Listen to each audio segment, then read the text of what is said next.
on the phone.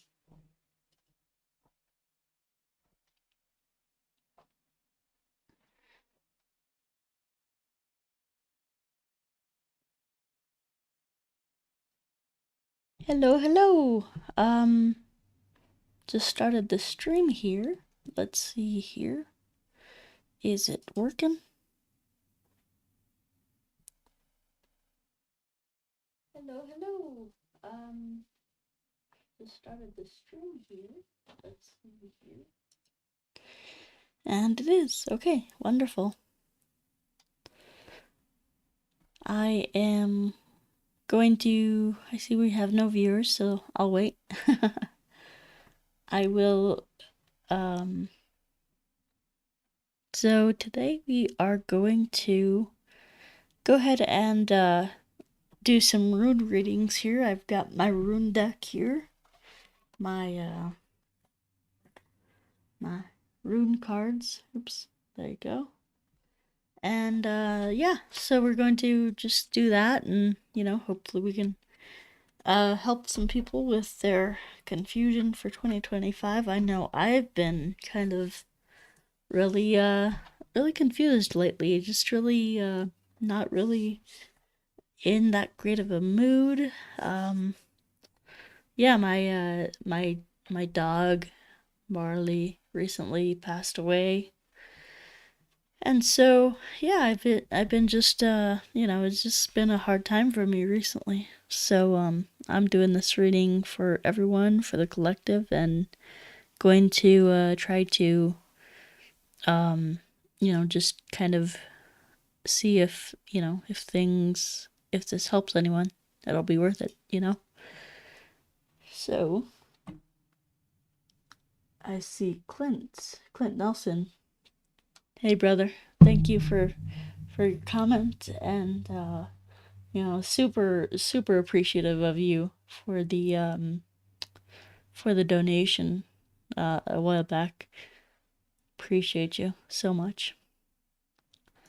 That really helped, especially with all the financial stuff, with getting my dog checked out, and all the just having to unfortunately put her down. It really sucked, but yeah, it was a hard time for me. But I guess the good thing to take out of that is, you know, not everything lasts forever.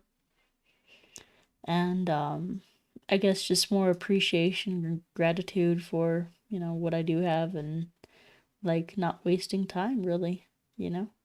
It's yeah, just it's crazy. Sorry to hear. Yeah. Yeah, definitely, man. I'll definitely bounce back out of it. It's just a time for a bit of grieving, and yeah, it's just one of those things. Yeah. And I've been, having, in addition to all of the all of that kind of crazy stuff, I've been just experiencing so much spiritual, like, awakenings, awareness, and things like that, and it's just been wild in a way, you know. Um yeah, just been kind of laying low, just kind of doing my spiritual practices and stuff, shamanic meditations and things, and yeah, it's just been kind of trying to lay low, kind of try to, I don't know, just take care of myself, I guess, is the biggest thing for me, at least right now. But yeah, we are getting started here. So I'm just trying to arrange things and get them all started here.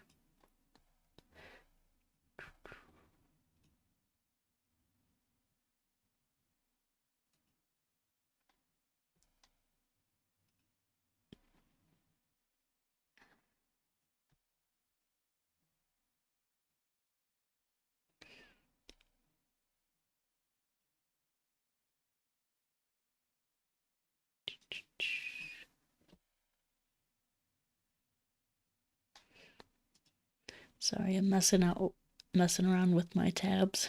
And just like, yeah, just getting stuff ready. Alrighty. So,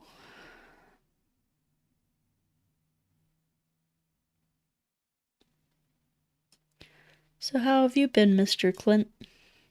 I know I think you're newer to the channel, right? So, yeah, how have you been, man? It's really good to see you.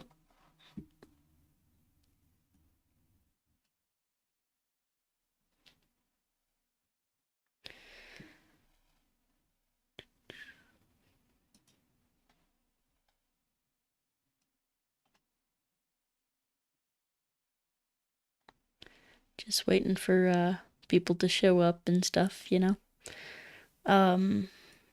Oh, I see we have 5 viewers. That's great.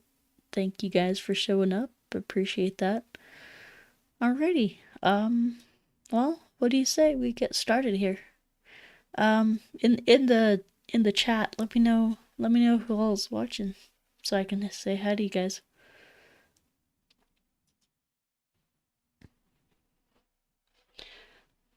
Good to hear you're doing good, man.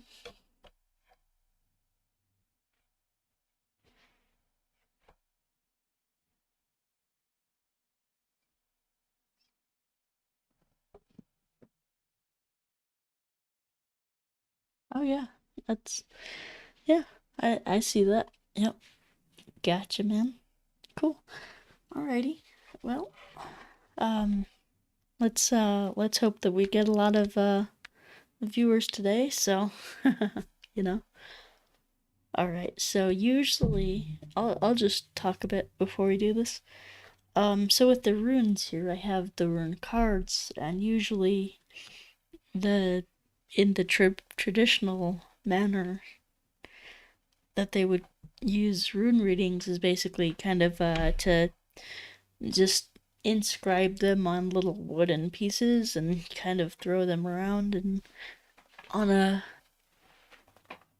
white cloth, and you know, that's how they did, and they did it in the old school.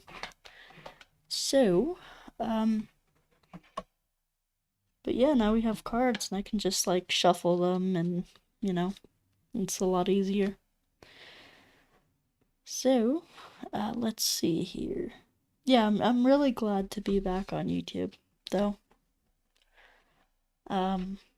It's yeah, it's just helped me a lot, like connecting with people and making, you know, it's like you know, just I guess getting out of my bubble, and just being, I guess, more social and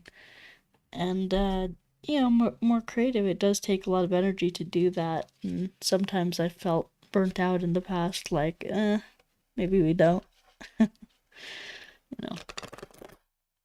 But yeah, I just you know, felt like jumping on today and you know, and seeing what's going on with you guys. So I'm doing this card reading for Aries. I will go through all the 12 signs, and essentially you'll know that it's you.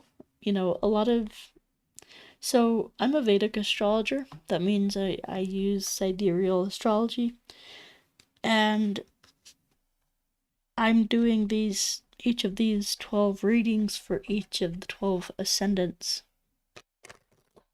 And if you don't know what your ascendant or rising sign is in Vedic astrology, you can look it up on several websites. Again, this is not your sun sign.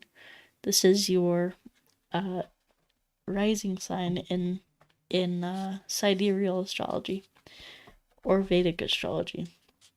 And so with that, we use it's actually quite interesting, the differences between Vedic and Western in that regard. We typically use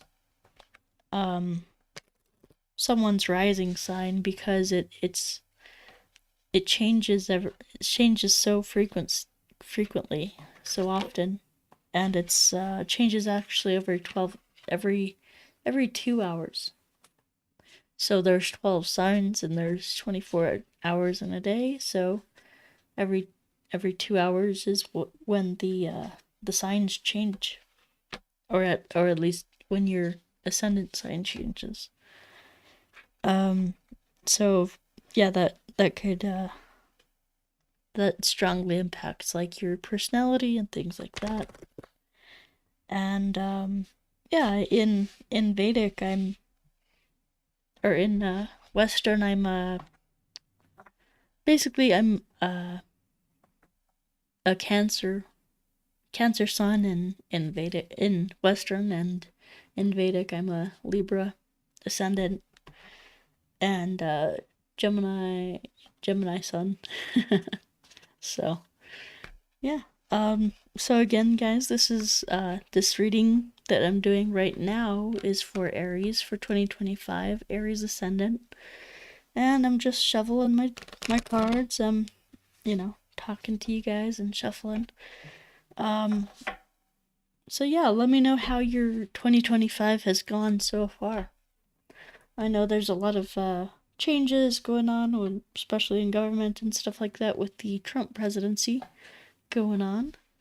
And also if I can do a personal reading for you, like you can just super chat or super thanks or whatnot, and I will do a personalized reading for you on this live stream. So if you'd like me to do that, chat me, like could donate like $10 or $20.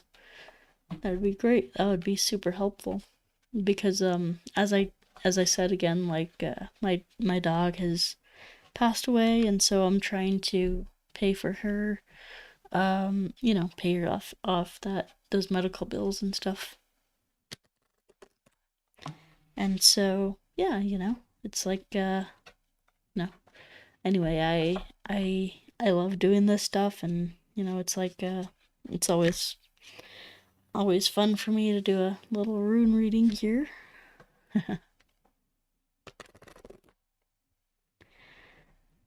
All right.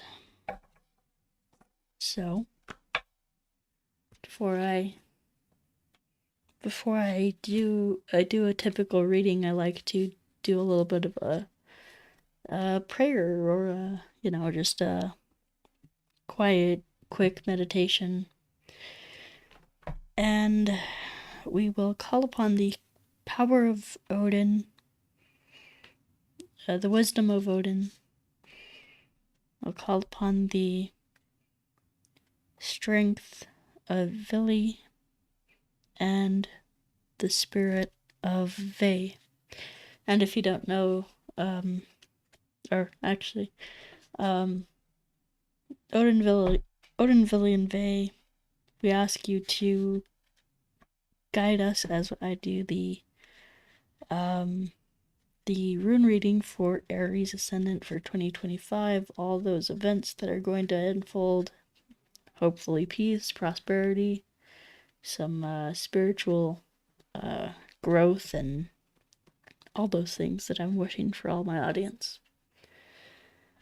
All right, so we shall shuffle it just one more time. Might as well.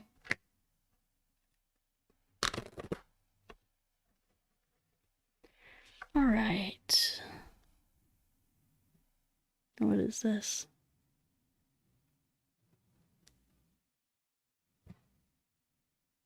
Okay, some random texted me. Sorry. Anyway, all right, so I will go ahead and do my card spread for Aries. So we like to start in the north and work our way around. This is a 9-world card spread.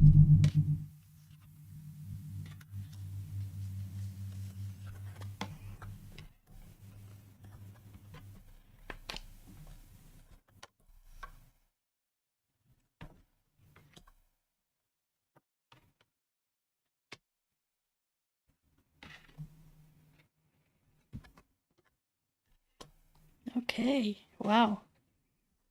First thing I notice is a lot of cards are upside down. So, I will go through these one by one with you and talk about them. So yeah, again, guys, I see new people jumping in to the stream. This card reading that I'm doing right now is for Aries Ascendant for 2025.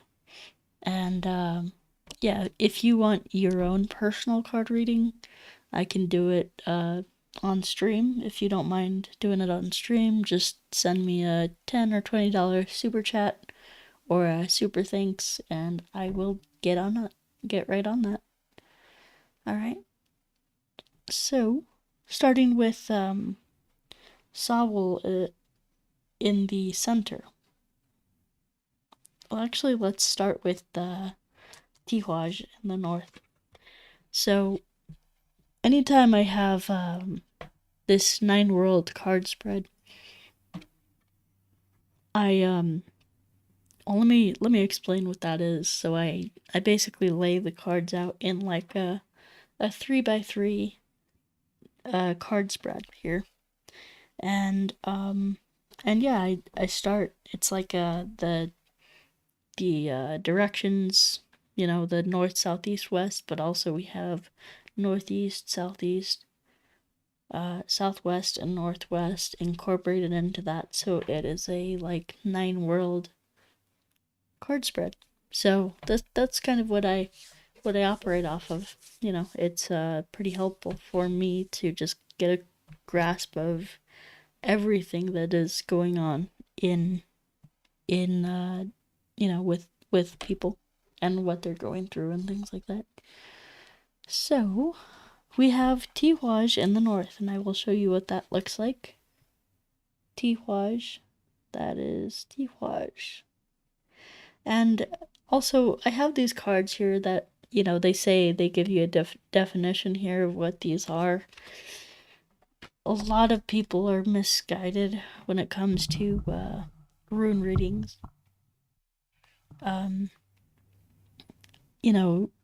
There's a lot of like misunderstanding there, and a lot of like bad kind of definitions or meanings. So I was actually taught from a really good scholar, a spiritual teacher that I have about these runes, and so I know how to interpret them correctly. So in the north we have Tiwaj, that looks like a T with a little broken, instead of being straight, it's like that. You saw that.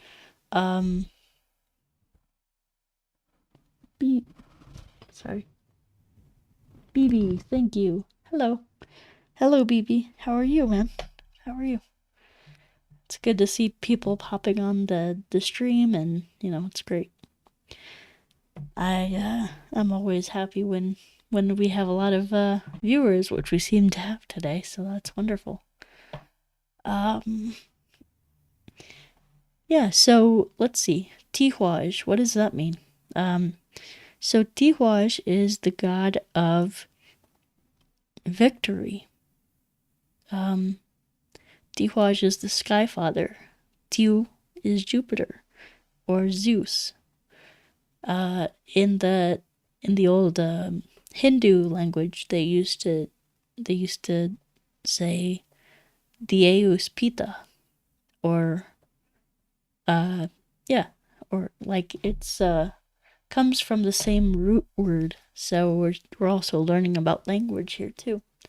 So Tiu is the sky father, and Jupiter. Dew is basically sky, and Pitter is father. So there you go. It's this is also, people come and say like, oh, Jupiter and Zeus are different. No, they're the same thing. Deus is like Zeus is like Deus, and so that's like the sky father. Anyway, this is the god of war. Tiwaj is the god of war, victory, battling Fenris. So in the Old Norse, they used to, they had this myth that, that essentially, it was, you had the gods battling the demons, essentially, or like, Tiu, the Sky Father, the god of war and victory, battling the lower urges. So like, endless consumption is what Fenris represents, and so when Tiu is battling him, he Fenris is so powerful that he essentially nothing can hold him back, because he's this massive wolf that is just growing and growing. And the gods are looking down like, uh-oh, we better we better do something about this, because he's gonna swallow up the whole world if he ends up getting any bigger and more loose. We need to control him. And what Tiu did was he said, okay, so they had this this necklace, or this lace chain, and Fenris was like, what the heck? What is that lace chain that you're trying to put around my neck? I'm gonna break out of that. But the lace chain was like, was basically essentially, it was like, it represented subtlety.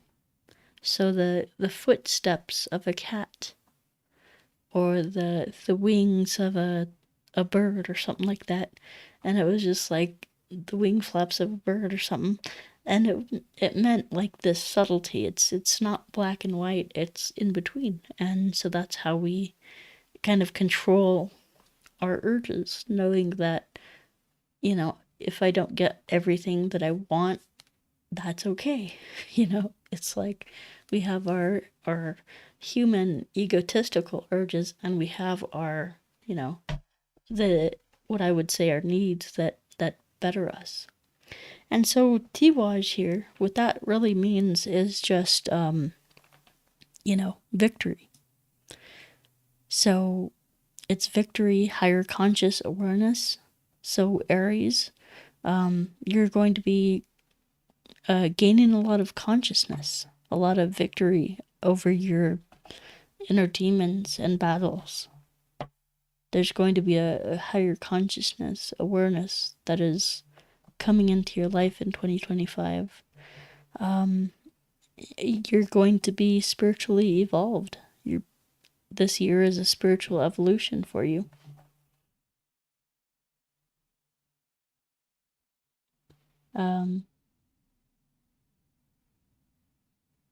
Oh, thank you, Clint. I see you. Yeah, thank you so much. I appreciate that. Let's see here. Let me let me get through this reading here, and I will do yours directly after, okay? Let's see here. So, yeah, this is so Aries ascendants, you're going to have upstanding spiritual evolution in 2025. You're going to become more powerful.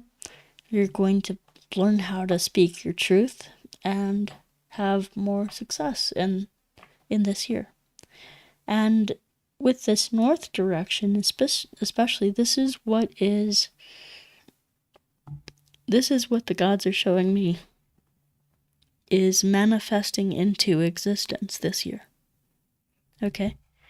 So, for you, Aries, this is what's going on this year. This is what's manifesting. So that's wonderful. That's great. That's a lot of awareness. That's a lot of success and spiritual evolution. And that's what we're all aiming for, really. So that's wonderful. All right. And then we have And then we have, let me see what this is.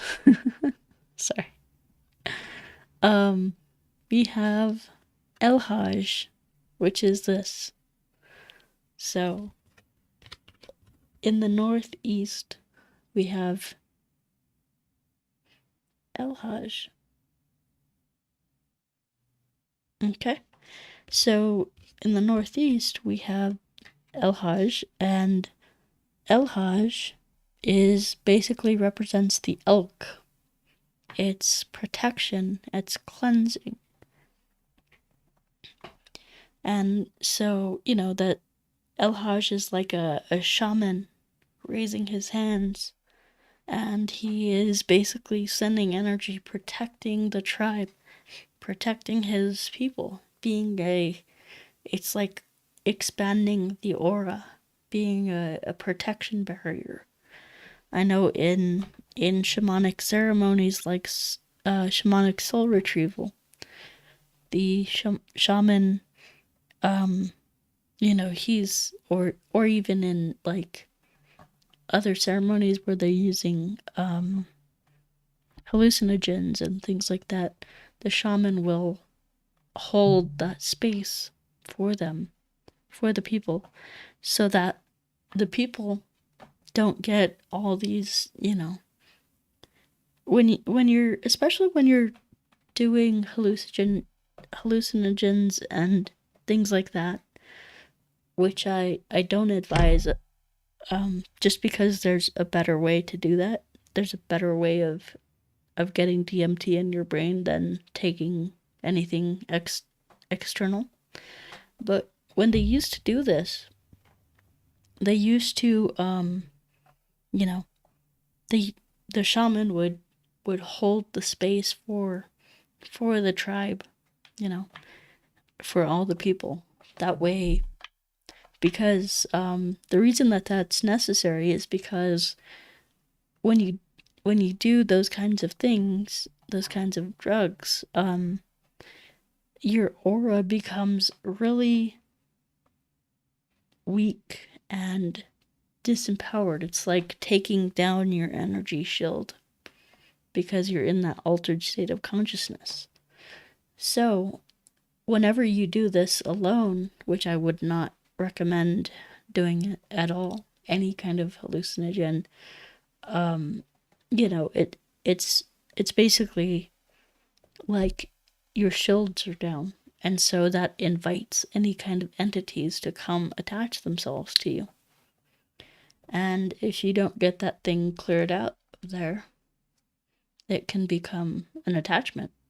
It can become something that haunts you, something that is very uncomfortable to deal with. So, it's like, yeah, it's there's a reason for being a shaman and protecting your people, other people around you with your aura. So this is protection. This is protection. It's cleansing.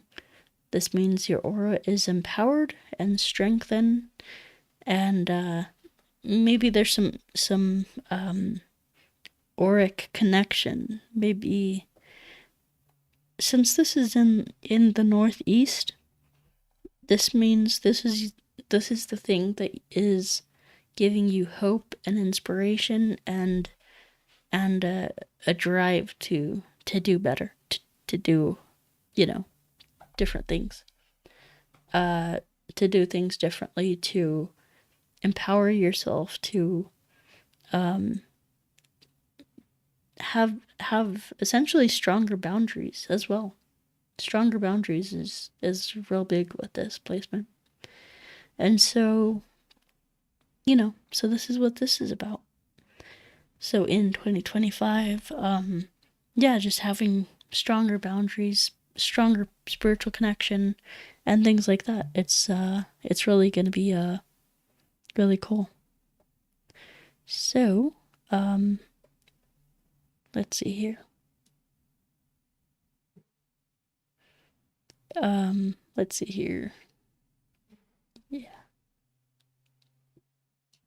All right. So, and then in the west, or sorry, in the east, you see how we're going in a clockwise direction here. I started in the north with Tiwaj, then moved to the northeast with Ilhaj, and now we have Uruj, which is upside down, reversed. Okay, so Uruj is the bull. It is the aurochs.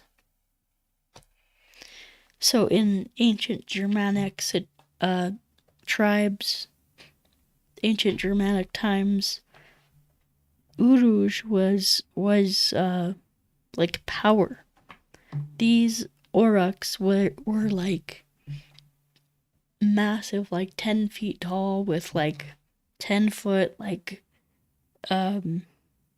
horns. They were just massive creatures. And they would all the men of the tribe would go out and hunt these, and you had to have some bravery, you had to have some, like athletical ability and some strength to actually, spear those or hunt those. They had to probably use some big, some wide arrows, or not. It'd probably be bigger than just a normal like arrow, but like a spearhead, massive spearheads. And if you got charged, well, that was it for you, buddy. It's like, so this is what Uruj is about. It's about power, masculinity, dominance. It is male vitality, virility. It's masculine energy, dominance, physical health, physical stamina, blood flow, yeah, all kinds of things like that. It's it's like power, like physical energy, like and this can also mean emotional support as well. Because if you're looking at this in a relational context, well, what does that mean? It's like, it's support. So Uruj is power, strength, courage, bravery, masculine energy, vitality, testosterone, health, virility. Yeah, so this is a great sign, a great sign for health, determination, being headstrong, and a good libido, good sexuality. And so, in 2025, there's a massive amount of energy going into your health. And the thing with this is there's probably going to be some sickness, because this was indeed upside down. So there's going to be some sickness, there's going to be some ill health, but I already kind of explained how to get yourself out of that. Work out, just kind of get yourself to a place where you're having a healthy diet. Steak and carnivore diet has been really effective for a lot of people. Look up Michaela Peterson's story. She's Jordan Peterson's daughter. Michaela Peterson, she had chronic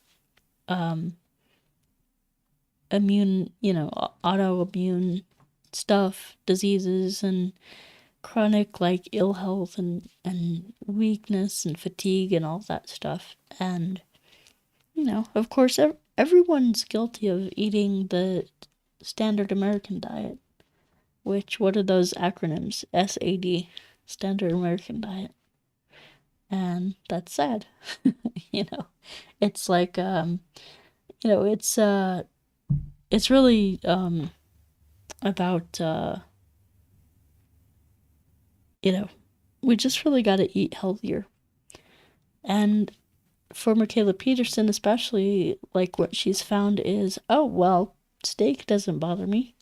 It's like steak, or like even just like four-legged animals like bovine and like pig, lamb, sheep, um, goats, uh, cows, things like that. And if you eat those animals, it's um, it actually served to strengthen your health because you're you're kind of you're getting their energy, you're intaking their energy, you're bringing in like a lot of external energy. So that in turn helps you feel healthier. Of course, gotta cook it properly and all that. Don't be dumb and eat just raw, raw meat, because that could contain all kinds of whatever nasty stuff. You always gotta cook your food properly and all that. Um, but yeah, this is for Aries. Eat a lot of meat. Um, do everything that you can to regain your health, and it's 2025 is going to be kind of challenging for you, for your health, and it sucks. It never feels good to be sick, but it is what it is. So this is ill health, lack of direction. Yeah, also for Aries ascendant, if you're feeling a lack of direction, like you don't know where to go, what to do, what makes you happy kind of thing, it's really important to find that direction, find that passion, find that, that interest. Uruj is all about creativity, virility, masculinity. It's like testosterone. This is like what creates life, is that potency, and and that comes from uh working out, exercising, giving yourself some stamina, like cardio and things like that. And it's like yeah, it's just really important, to maintain health. um let's see here. Yeah, lack of direction, lack of determination. So in 2025, it's going to be really kind of hard for you to, maybe you're feeling a little bit like, you tried it all, you did it all, and now you're not really feeling too good. you know so yeah, and also with the Uruj upside down, it's lack of sexual connection, lack of libido. So I feel like if you improve your health and you maybe do something out of the box, like do something that you've never done before, do something that inspires you, that really gets you connected to what makes you happy. And yeah, I appreciate that, Clint. Get the likes up, guys. Yep. Appreciate you. Yeah. It's a new year. Push this channel to 10K. Absolutely. I would be thrilled if that happened. you know, that's awesome. And I appreciate you, Clint. So yeah, it's with this Aries.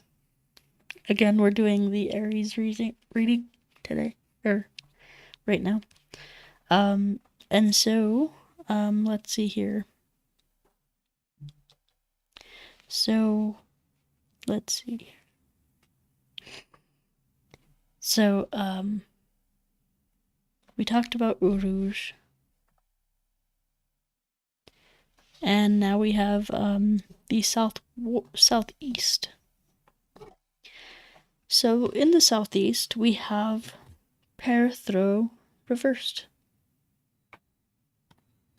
And this is again for Aries Ascendant for 2025, Perthro reversed.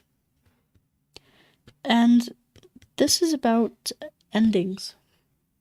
Perthro is always about endings. It's about, divorces, breakups. Just like the end of one chapter and the beginning of another. It's like I wouldn't say it's a 180. It's just kind of like you need to refocus, figure out a new direction. And maybe that's caused by the impairment in Uruz. So, it's it's that could be. So, let's see. Perthro reversed. This is so for you, this is a karmic ending. It's a breakup, it's a divorce, it's leaving your job, leaving your, whatever it is. And so, yeah, so this year, you really gotta, this shows me that there's some unconscious, something, so with the southwest here, or southeast here, so this is how what you're manifesting in life. So this is what you're manifesting, and you are manifesting, this is what your subconscious is manifesting. And we will talk about the unconscious too. So, when we come up to a card like this, it's, it's like, especially for women, and women, this can represent the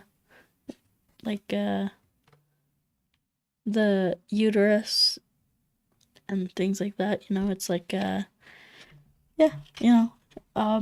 and so there might, if you're a woman who is Aries, I would check out if you're like if you're like GYN kind of health is good. Sometimes, those things need to be checked up on, like cysts or things like that, And Perthro, so you might be going through a lot this year. A lot of endings, breakups, divorces, losing job. But also with that, there's some new beginnings as well. With every end, there's a beginning. It's like one door closes, another door opens. So just be prepared for that transition, I know a lot of people get, kind of stuck in their ways, and they just go about life like, okay, this is the routine, I got it. I'm in my groove, I'm doing well. And then bam, something hits you, and it's just like throws you all off, And that's kind of like what happened to me with the death of my dog recently. So, it's it was very sad, and it was just last Sunday that we had to put her down.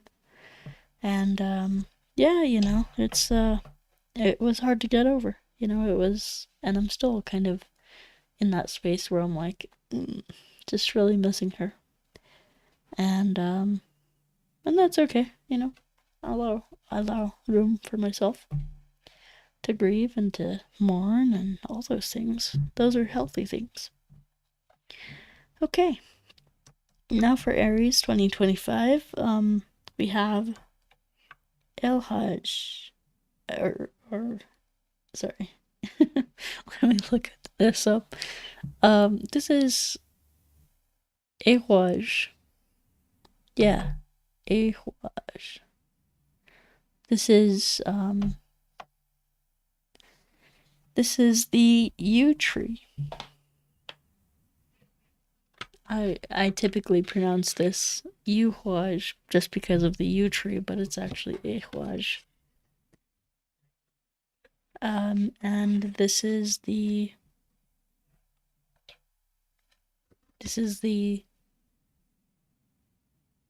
Yuhwaj tree.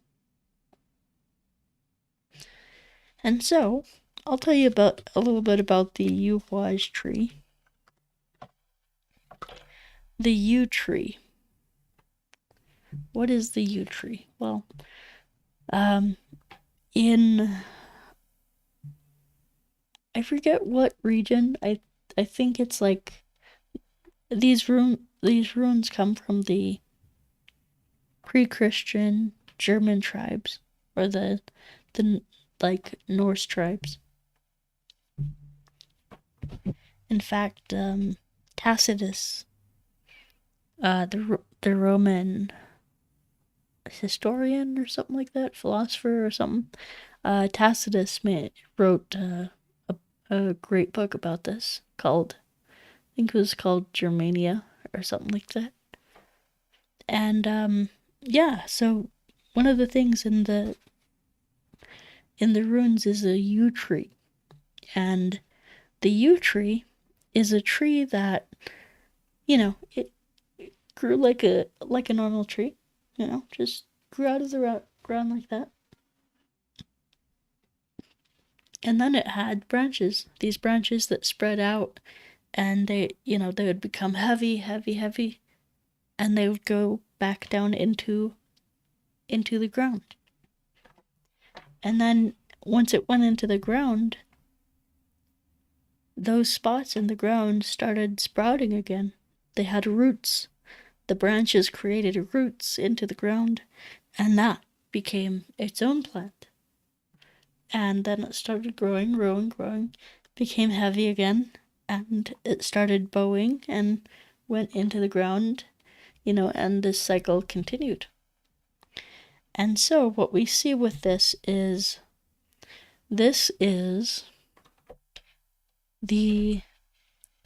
a path, a cycle of death and resurrection.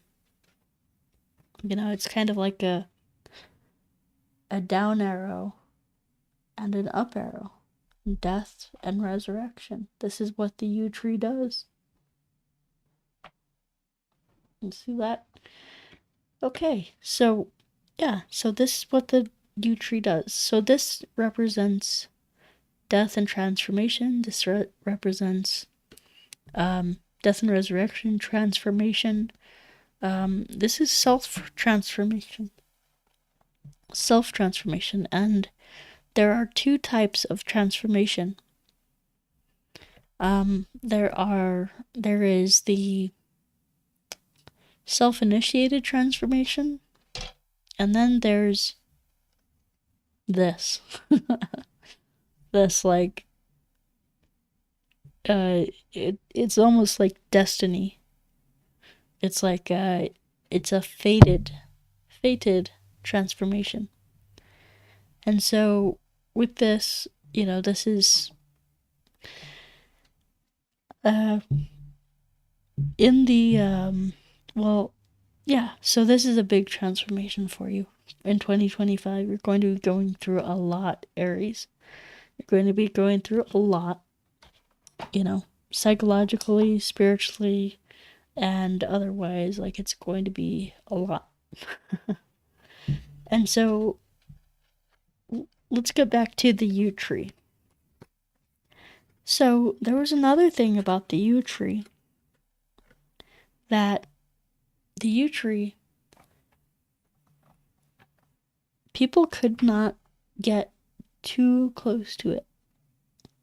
People could not get too near to it. I'll tell you why that is.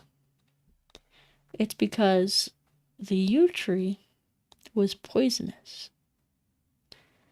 It had these little, like, these flowering buds on the tree that would, like, if you their kind of toxin would get spread by the wind. And being that, the yew tree is like an arch that an arch made of branches, of course, that the shamans would sit under. They would actually get induced into a mild state of altered state of consciousness. And so, they would sit at the edge of the tree, like at the edge of the branches, and they would meditate.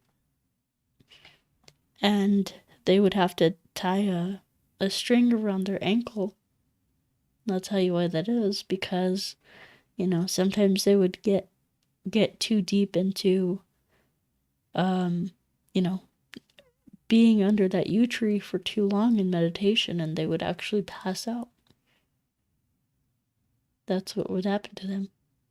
And other people didn't want to risk the chance of passing out, so they would actually pull the guy out by the rope and wave a fan in front of his face, like, to get the air circulating, and hopefully he didn't, like, overdose on that toxic stuff. And so yeah, that's what the yew tree was. It's very very transformative tree. I mean, it had the power to literally kill you.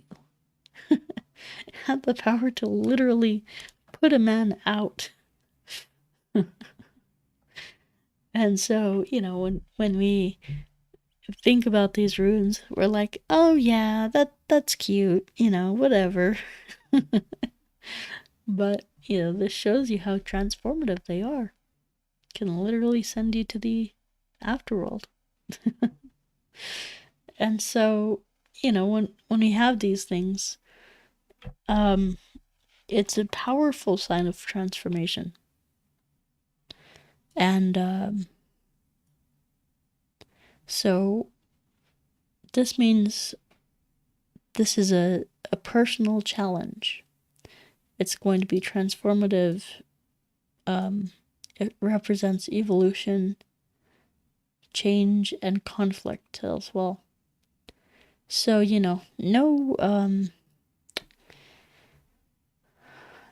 no transformation is peaceful. I can tell you that from personal experience. No transformation is painless. Is like easy to go through. If it were a transformation, it's obviously, like, hard. It's like it's difficult. That's why they call it a transformation, because it's easy to just stay the same, but it's difficult to do those hard things in life that transform you. And luckily, this is a, involuntary kind of transformation. This is just going to happen to you whether you like it or not. So Aries, 2025 is going to be your transformative year. This is going to help you spiritually evolve and transform. And yeah, so and the great thing about this is there is no reverse meaning. You can't, there is no polarity to transformation. It doesn't have an opposite. And so, yeah, it's very powerful. And so, another thing about this is in the South. So Yuhuaj in the south, that means that this is going to be dictating your actions. This means that even though this is involuntary transformation, your actions, you're going to be acting in accordance with this transformation. So you're going to be actually helping it. And, and actually working towards a transformation. Now, even though I said, transformations are always hard, which they are, you can either work with it or you can fight against it. It's your choice. And so for you, Aries, I mean, I think, 2025 is going to be a pivotal, transformative year where you'll have a lot of karmic endings, as we saw with Parthro reversed, but also, there is that Yuhuaj, there is that transformative energy, but you're going to be cooperating with it, which is a great thing. And so one of the things that happened with shamans is like, they would go under the yew tree and they would, or, they would have these shamanic experiences where they felt like their limbs and their, every piece of their body was being pulled apart. And,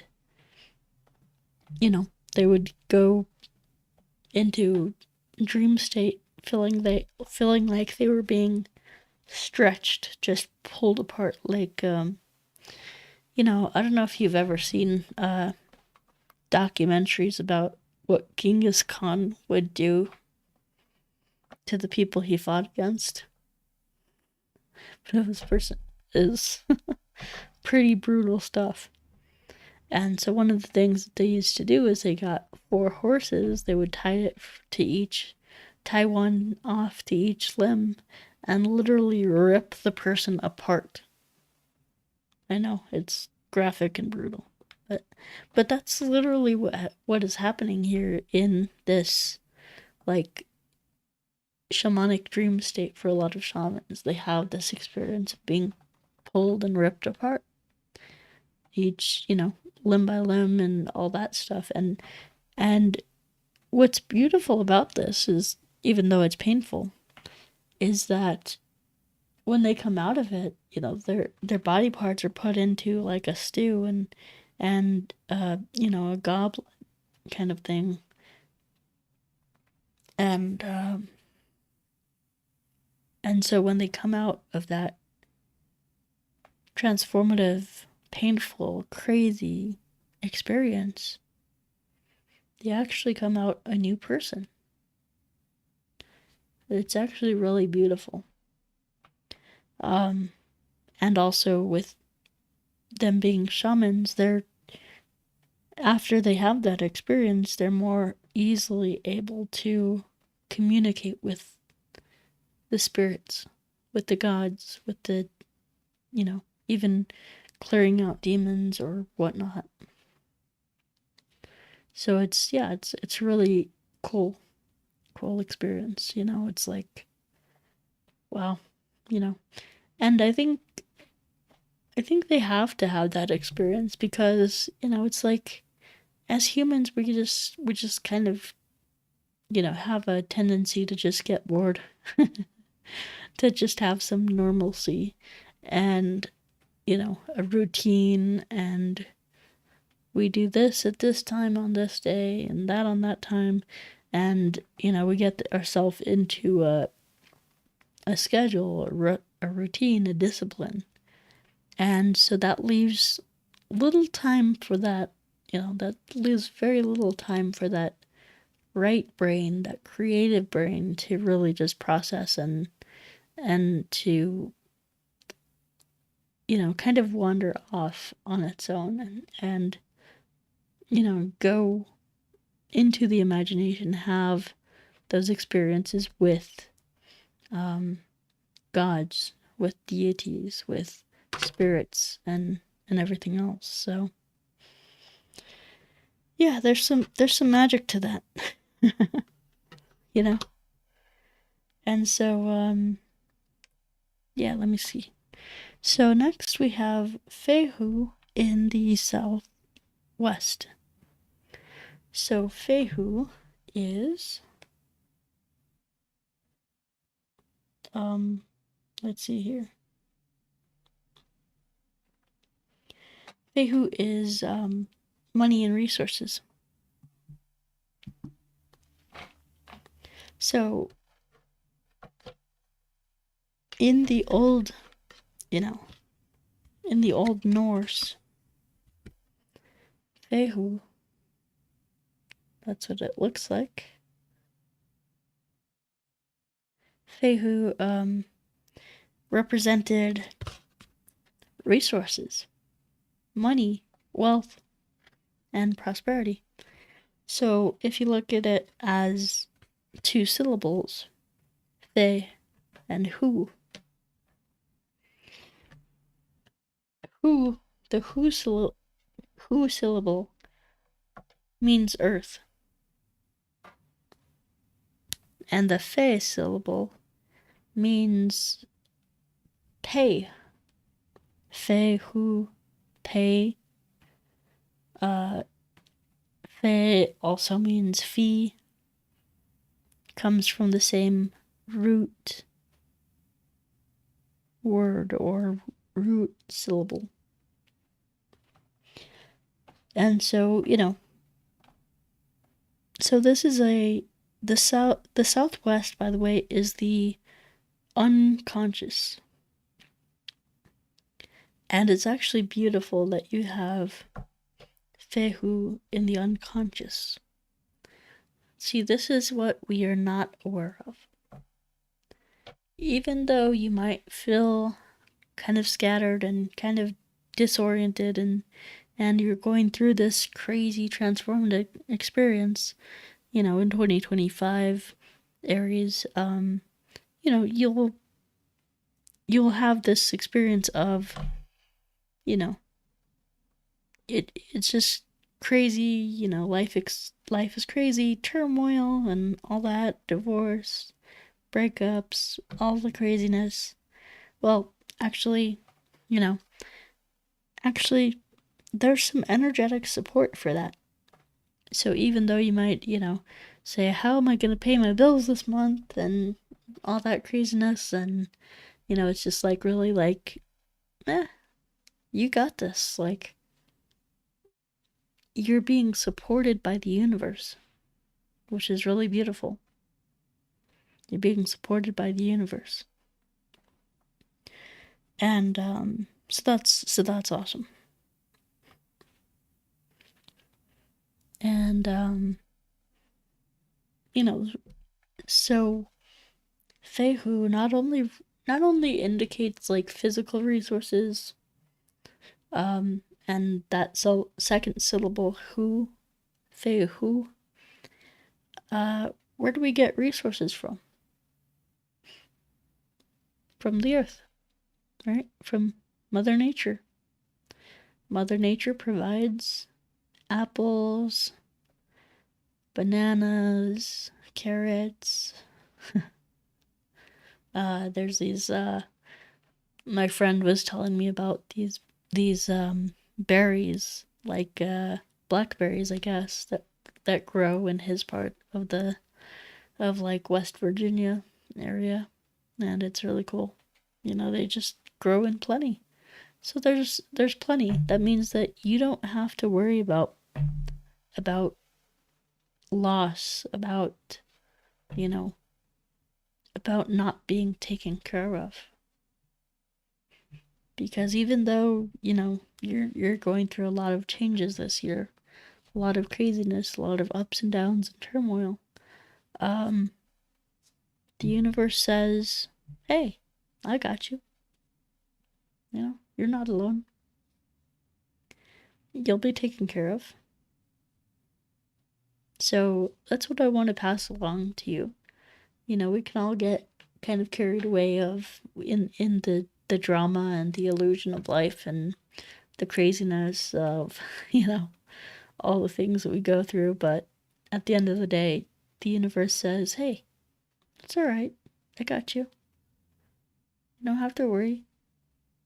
I mean, myself, I spend a lot of time stressing out and worrying. And, it's just like, why? Why spend that mental energy?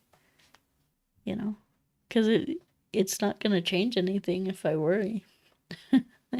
you know? Nothing's going to change by me worrying and freaking out over things. It's just going to, it's just going to work out how it works out. And I got to have faith that God or my higher power will figure things out.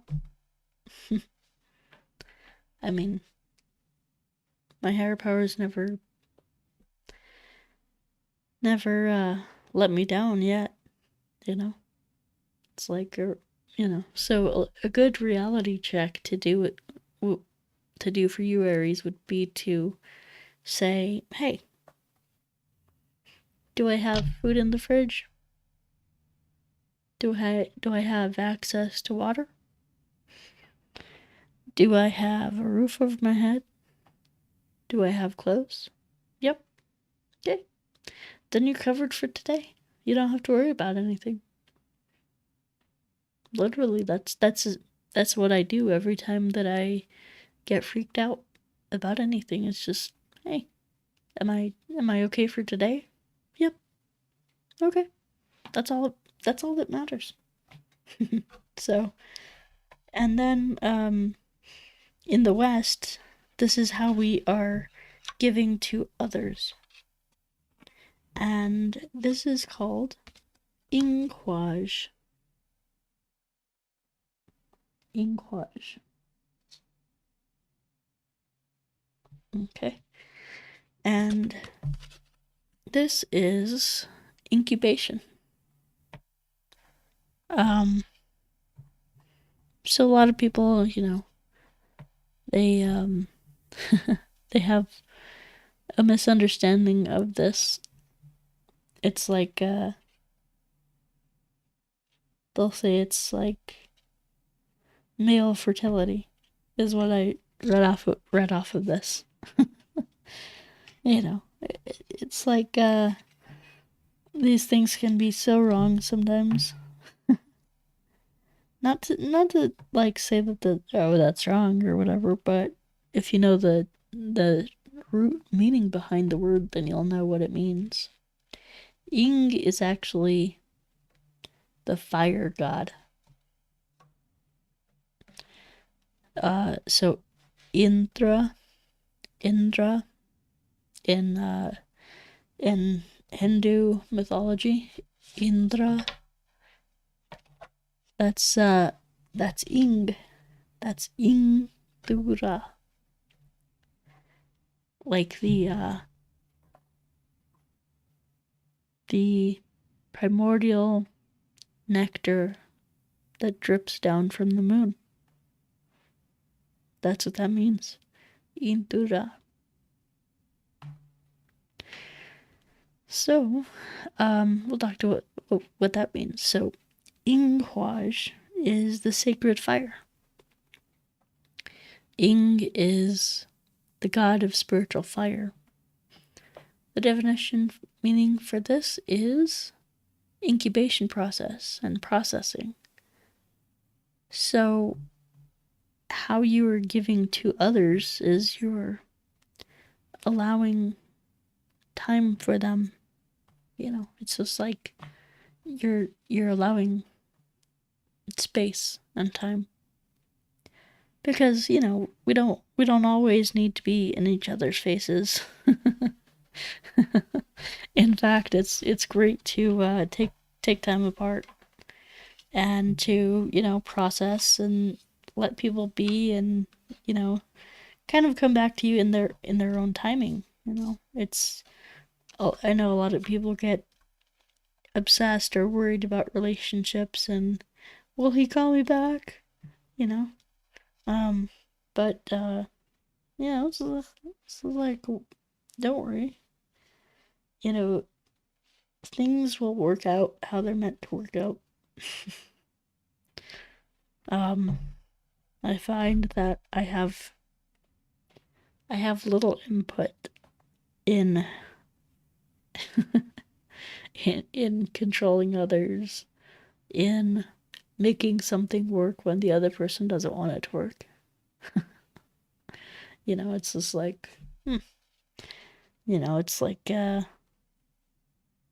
you can lead a horse to water, but you can't make him drink, kind of thing. You know, it's crazy. Anyway, so intra, ing. So even though this says it's processing, it's sacred fire, processing, incubation, what does this actually mean?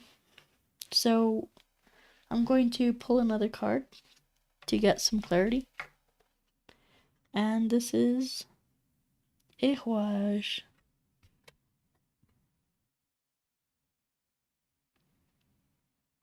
ARIES. Okay. So this means that this is in a process. And ARIES means horse. Equine. ARIES. You know? ARIES. Equine. You know, that's the same root word. Interesting, isn't it? So this is a sacred connection to Odin. The horse, you know, any kind of horse has a sacred connection to Odin. In fact, when my spiritual teacher, you can go look him up, Thunder Wizard on YouTube, Thunder Wizard. He's bald and he has a white goatee. Go look him up and subscribe to his channel, please. So my spiritual teacher, Thunder Wizard, or as I call him, Mahadeva, he said when he was, he had this, like, small cabin that he rented out for $500 in the forest, you know, because he was in the midst of, like, all kinds of crazy personal things and, you know, just needed to get away. And, you know, when he decided to work with Odin, when he was doing, like, mantras and chants to Odin, he would actually see the horses next door. His neighbor had a farm with horses, and every time he would do like a mantra to Odin, a ritual to Odin, anything like that, the horses would literally just run from across the field to him, and they would stop at the fence and stare at him and like bow their heads, kind of thing, and be just really peaceful and quiet. You know, it was a really interesting thing that he described to me. And I was like, huh, that's wild. But yeah, you know, Yggdrasil. If you guys don't know Norse mythology, Yggdrasil was Odin's horse. And it would go into all the 8 directions in the 9 worlds. And he was the only person, the only god who could travel between the worlds.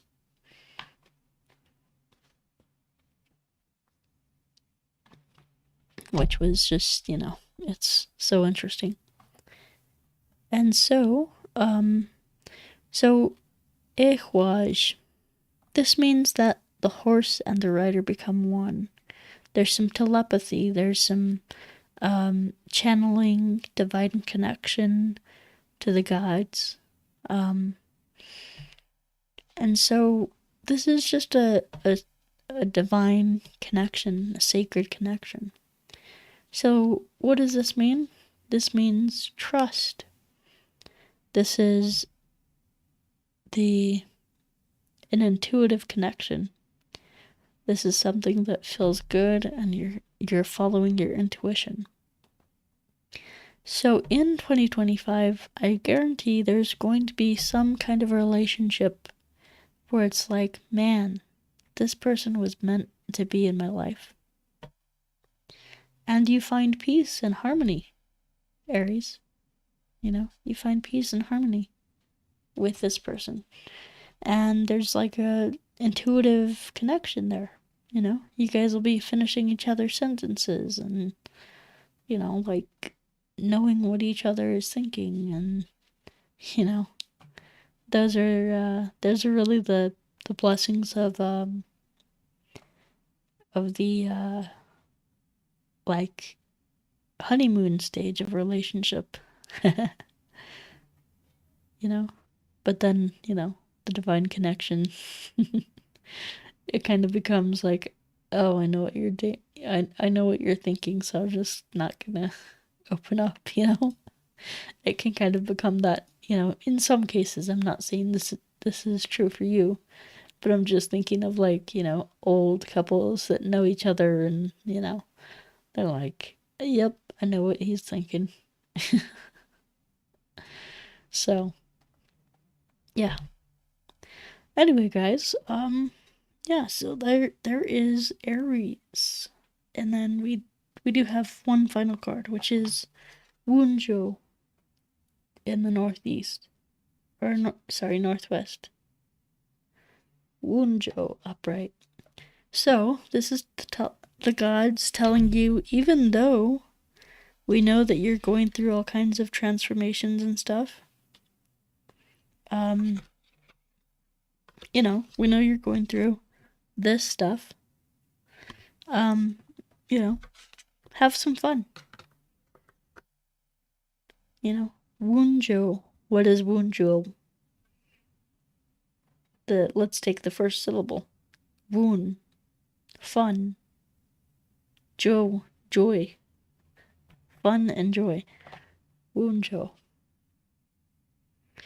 So, the ancestors, the gods, the light beings, the ETs. As you all know, I've been very much into ETs and interdimensional shamanism. The ETs, your own spiritual family is saying, relax, have some fun. Don't worry about all the crazy transformation that you're experiencing, and just have some fun. Just relax. And recently I started taking up painting. And it's like, just do what makes you have some fun. Like, do what you're interested in. Do what makes you laugh, and just fun, loose, have fun. Like, be loose and connected, and just like fun. That's I find, especially as adults, we don't make we don't make time for fun. We don't we don't prioritize fun. We might prioritize money. We might prioritize relationships. We might prioritize our children or pets. We don't prioritize fun, So, yeah, I think that's a very important distinction there. Is even though all this stuff is happening in your chart, relax, have fun.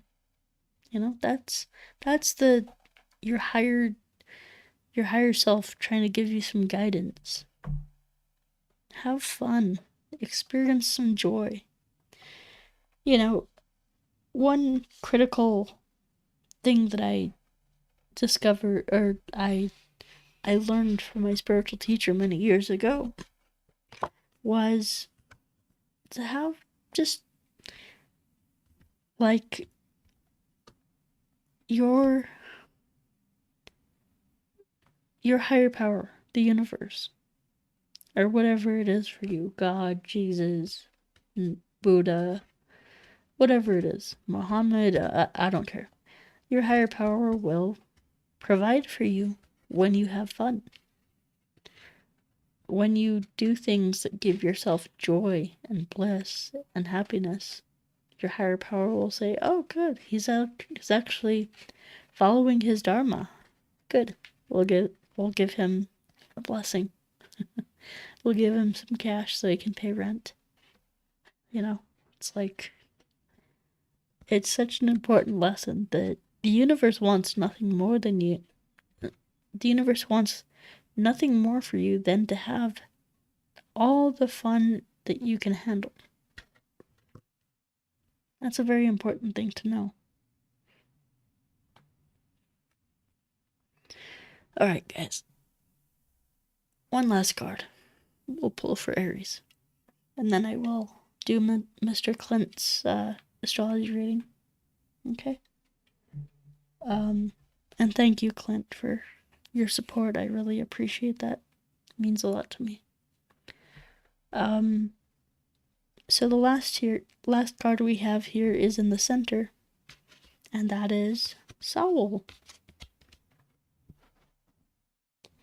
And Soul is going to be your current conscious experience for 2025. This is your soul. Soul. This is your soul. This is the thing that connects you to God. The thing that connects you to the universe and to all beings. And so there's going to be a prioritizing and a rearranging of your life. And I think it's, with or without your will, the universe is like prodding you to go follow your soul. It's like, it's like, hey, wake up. We gotta move on now. We're done with the drama. We're done with the play. You gotta go home, go do what your soul needs you to do, kind of thing. And so, this is what the soul wants you to do is, what did I say when I read out Unjo? The way that we connect to our soul is to have fun, to have joy, to have bliss. That is the only requirement. That is the only rule to life.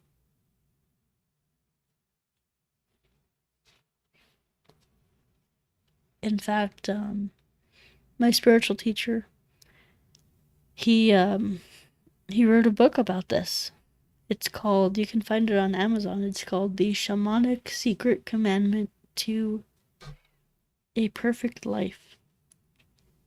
So, go check that out. Okay? If you're having a hard time in life, having a hard time connecting to your soul, I would really recommend reading that book and putting it into practice. He has a lot of guided meditations, a lot of things that can help you and guide you. So I would recommend checking that out. Okay? I got to I'm gonna do Clint's rune reading next. And thank you, Clint, so much for sticking around here.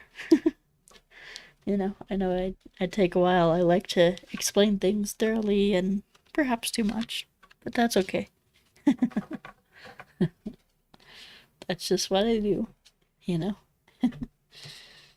All right. Let me grab some water, and we will be back.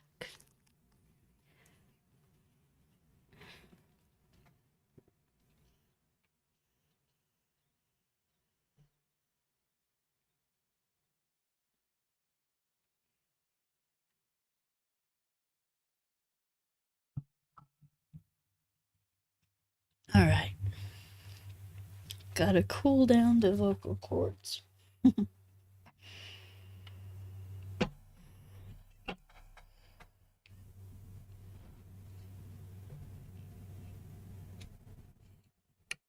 Alright, appreciate it.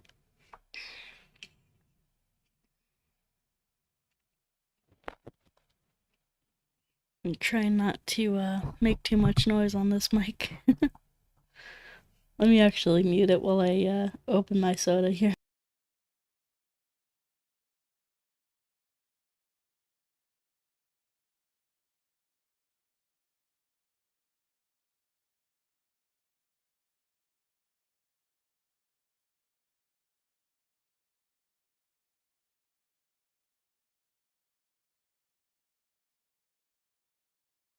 Alright, much better.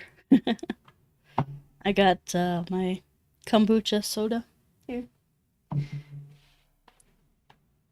Which, you know, it's actually better that it's in the can because we've been getting it in like a bottle for so long now.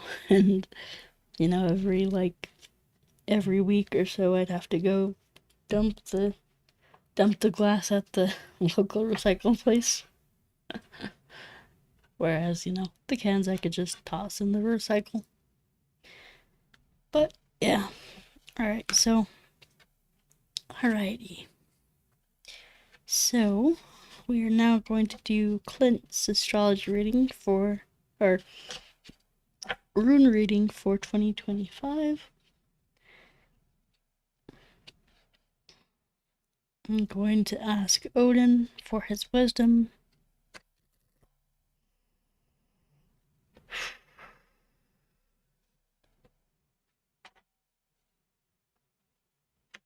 I'm going to ask Vili for his spirit or power. Vili for his power.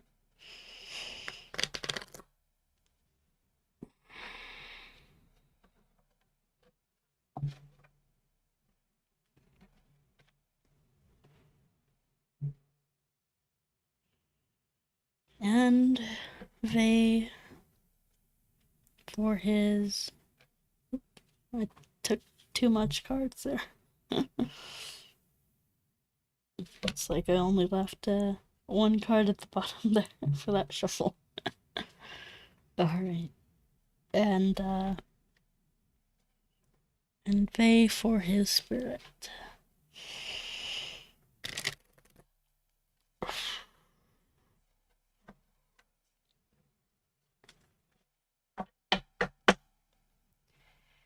Alrighty.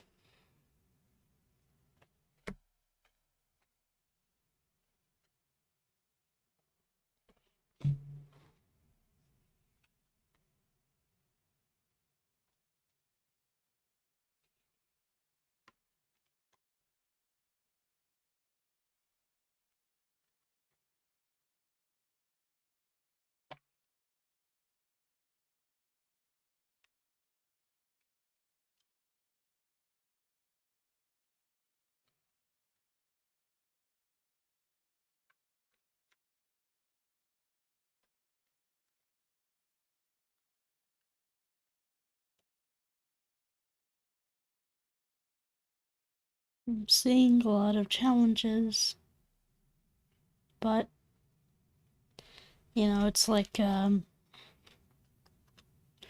know, not, all challenges can be overcome. So let me just adjust these. Okay. So this time I'm gonna start in the center and work my way out. I feel like it's a little bit better that way. So in the center here, and this is specifically for Clint, in the center here we have Fehu. And as you know, we talked about this in the last reading. Fehu is resources. Fehu is support, emotional support, financial support,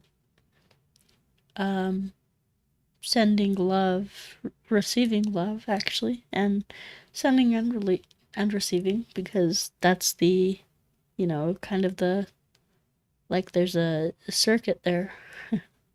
When you send love, it's received as well. And so this is what's going to be going on with you for 2025. There's going to be or there is going to be an abundance of resources, abundance of finances, resources, emotional support, all kinds of things. It's great. So Fehu is cattle.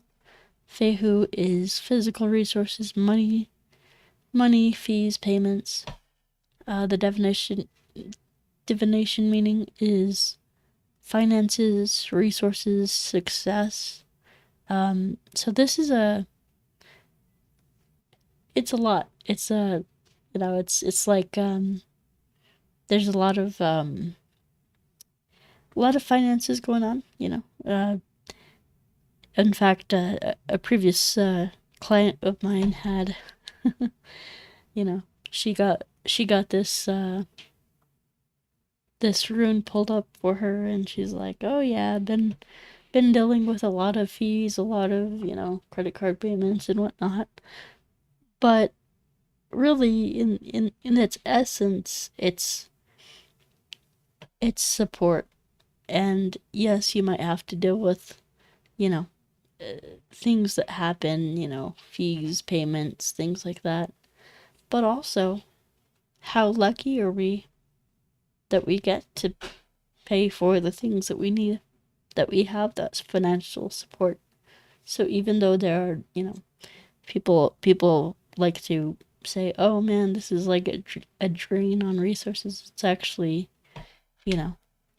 it's actually, providing more resources into your life than it is a drain,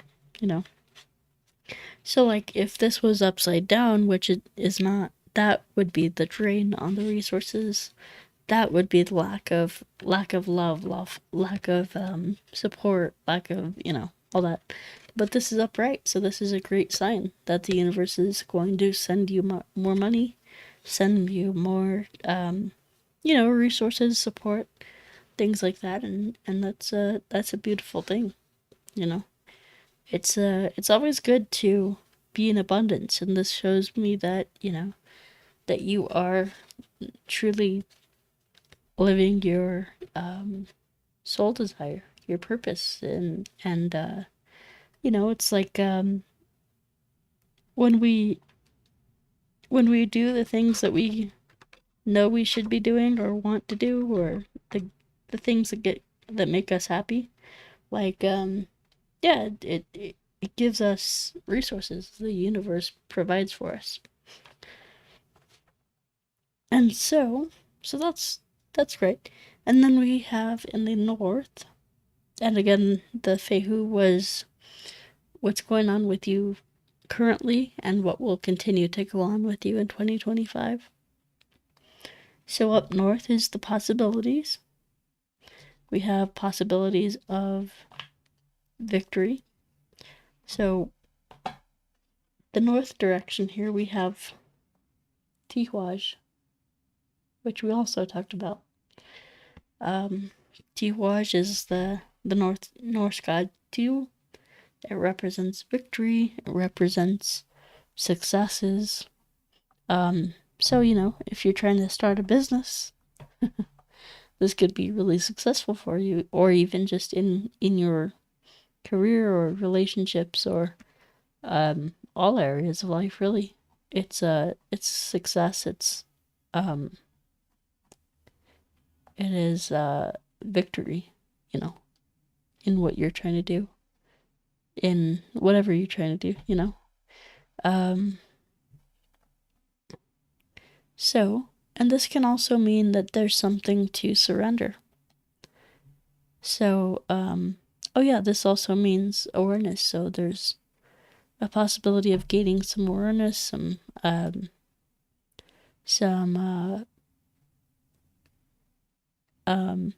spiritual evolution, some actually gaining some power, some success. And so this is a transitional rune. And I will pull another card. Let's see what specifically the universe is sending you as a possibility. Okay. We have Othala. And so let us see what this is. This relates to inheritance, your ancestral home, and divine inheritance. So when we become aware of who we truly are in the eyes of God, the universe, or whatnot, there's a lot of benefits in that. You know, we become aware of, oh, well, I'm actually God. You know, I'm one of many. One of, like, in essence, we're all gods. So, you know, this just shows that this is your divine inheritance. There may be a possibility of traveling back to your ancestral home if you're from a particular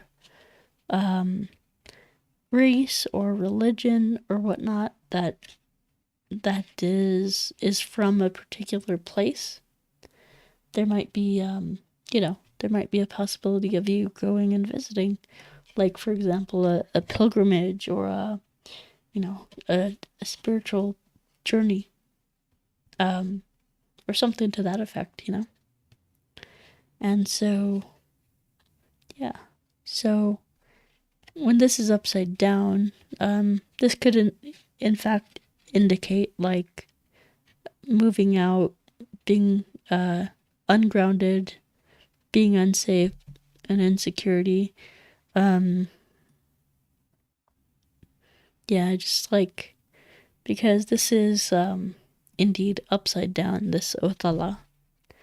So this might mean that you're just feeling ungrounded, and in fact, you know, going and visiting your ancestral home or your somewhere that maybe makes you feel safe or grounded.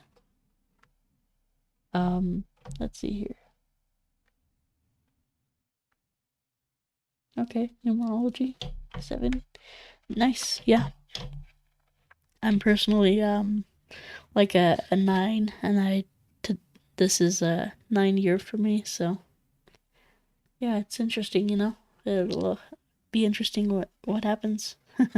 So, and then, yeah, you know, so there might be a possibility of moving out, being ungrounded, something going on with you, some transition that you have to make.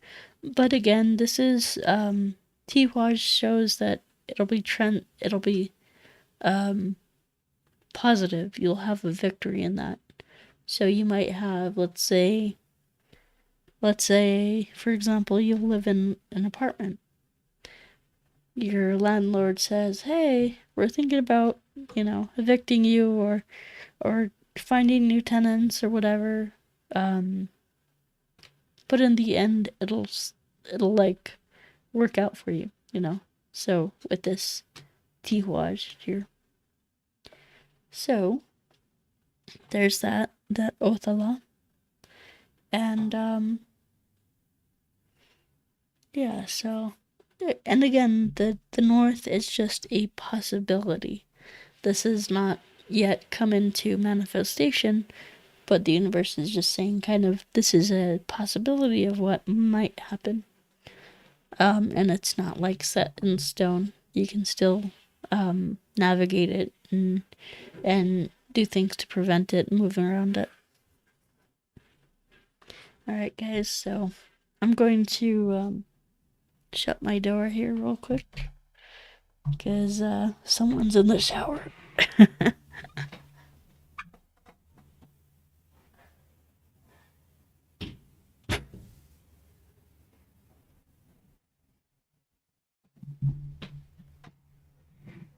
Yeah, just making a bunch of noise. Alright, so... And then we have, in the northeast, we have Yera. I'll show you that card. Right here. Yera.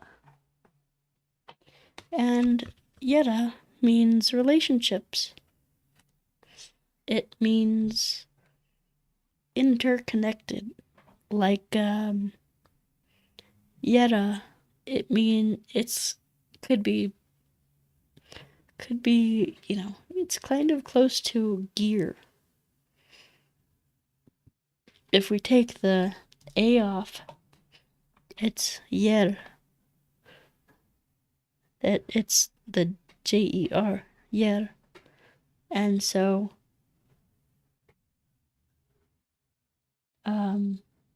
let's see here.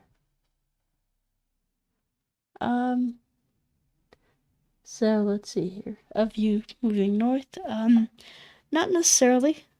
So with the Tiwaj and the Othala, that was just saying like it's a possibility to move. There's a possible move.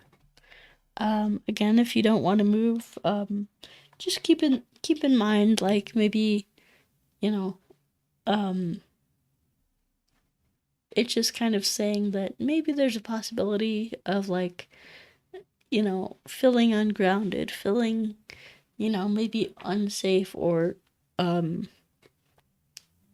just like maybe you're like, if you live in an apartment, I don't know the actual what's going on in your life, but it's just saying it's a possibility to move. Now, I was saying that the direction of this, the Tihuaj here in my layout, it's in the north, so it's not necessarily saying you're going to move north. It's just saying that there's a possibility of a move. So it could be, wherever, and who knows? You probably, it's like you may or may not. It's kind of just a possibility. So I hope that clears things up. All right, so with Yera here, in the northeast, we have, let's see here. So we're talking about Yera, and Yera is year. So Yera, the funny thing about this is there's so many meanings, so many interpretations, so many things that root word consists of. Yera, there's year, as in a year. There is a gear. Yera, like a gear, with it, interconnecting and there's little nodules on a gear, making it turn. And so what this is really saying is cooperation. This is give and receive. This is relationships. This is the interconnectedness. This is I'll put in half of you put in half kind of thing. This is like, just interconnectedness, relationships, cooperation, and possibly even marriage. So I don't know if you're a single guy, if you're married, but your relationships will get a lot better. So this means that a committed relationship is either coming into your life, or the committed relationship that you do have in your life will improve and get better. So yeah, this is cooperation, interaction, being a team. And this is in the northeast. And so what the direction northeast represents in this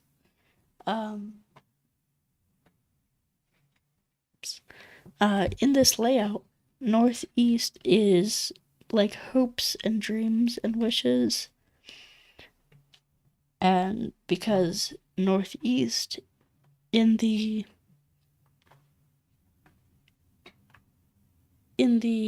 Norse, they had like a map of all the directions, all the worlds.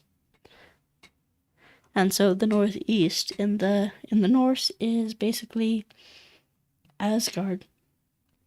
So Asgard is the home of the gods. And if you put let's just say if you put a table, a small table, or an altar in the northeast corner of your home, that's the direction that you would worship the gods in. So like in ancient like traditions or whatnot, in fact the Indians, the Indians from India, Hindus, they'll actually put an altar in the northeast corner of their home. And that's where they'll do their pujas, their meditations, their burn their incense and send offerings to the gods.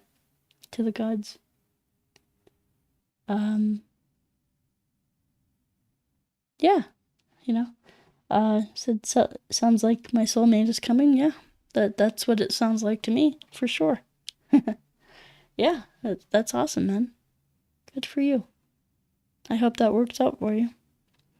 And so what I was saying is like, so the northeast is a very powerful direction.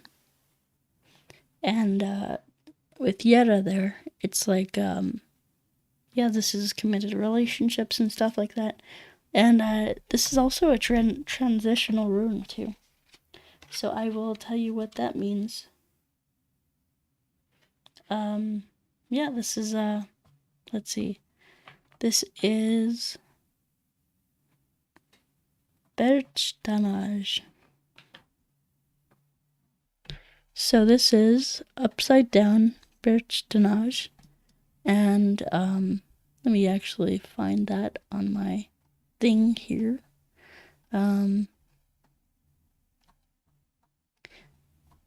So Berchta means birth. And if I'm reading this right, I think it has to do with the birth of a relationship. So, yeah, what this is telling us is that, so Yera wants to give you the birth of that new relationship in your life, that finding that soulmate. And however, with Berchtanaj being, so it showed up like this for me.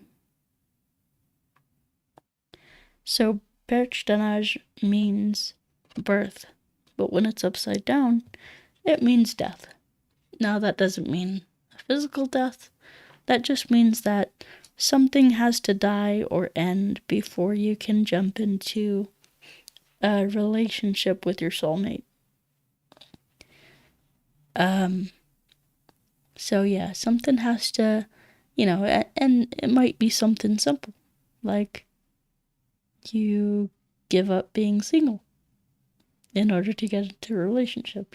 It's like the death of one thing in order to go into another thing.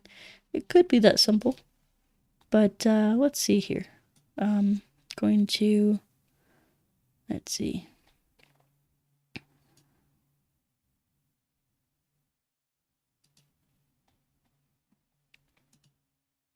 Let's see here. So yeah. So,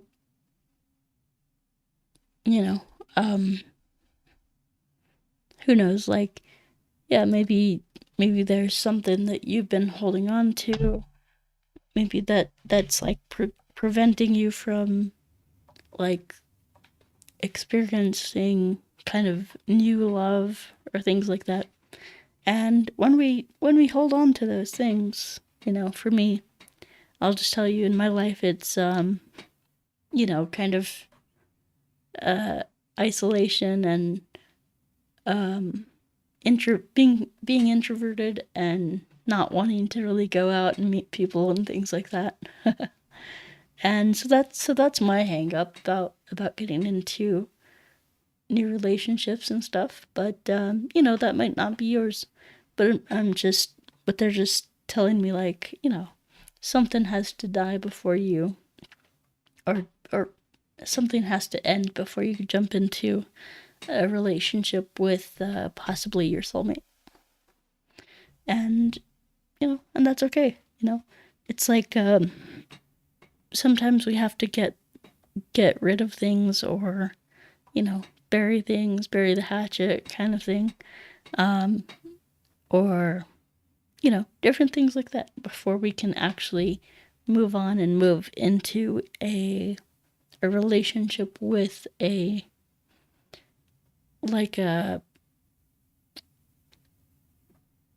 almost like a rebirth, like a spiritual rebirth that kind of gives us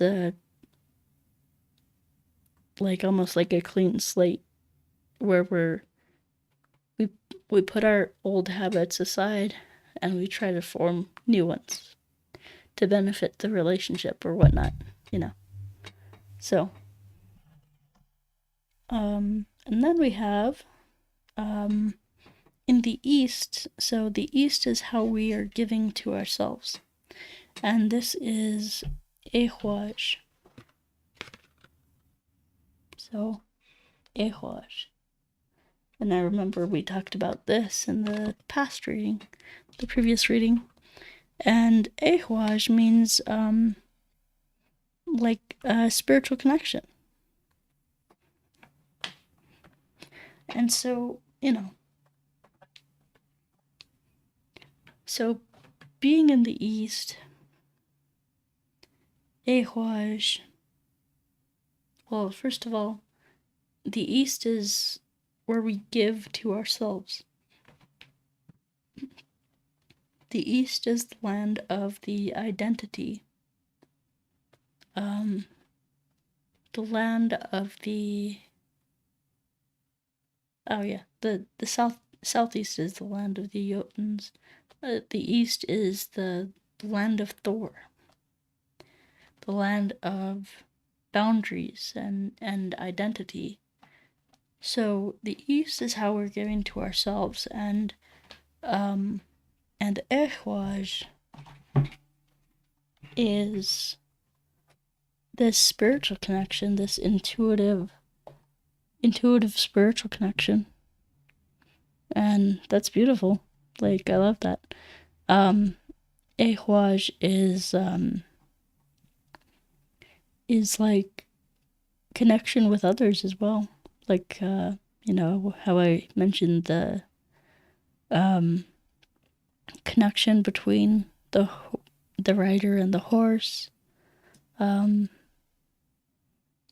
this is a sacred thing. Let's see. So this represents telepathy, channeling, divine connection, the divine connection to the gods. So in 2025, you're going to be doing a lot of meditating, a lot of connection to, like, reaching out to the gods, to your higher power, to, well, what I do is connect to the ETs. So yeah, there's this intuitive connection there. And it's also learning to trust yourself. Like, just be comfortable with yourself, trust yourself, and yeah, I see that. Your comment, very introverted. Yeah, and we all are, to some extent. And I find being introverted is somewhat of a good thing. It's like we don't need other people to kind of to entertain us, to to like play with us, or to just like to entertain us or whatnot. It's like yeah. So being introverted is not a bad thing. It's like I feel like we're more independent. We're just more like self-motivated and things like that too. So with ARIES here, let's see. So there's trust, intuitive connection, feels good, following intuition. And yeah, I feel like you're going to learn how to trust yourself, build your intuition, and follow your intuition. It's like one of those things. And also there's this telepathy or channeling. Maybe you start channeling this year, channeling the ETs, channeling the gods, and building a divine connection. So that's great.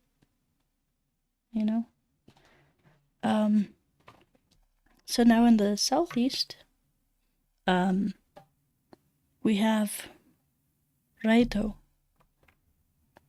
And Raito, well, first of all, I will let you know. It's my duty to let you know these things whenever a card comes reverse. Okay? Oops. So we have Raito reversed. And that's in the southwest. So the southeast. So the southeast is what we are manifesting. This is the subconscious mind. This is like kind of our, self-sabotage or things like that. This is what we're manifesting.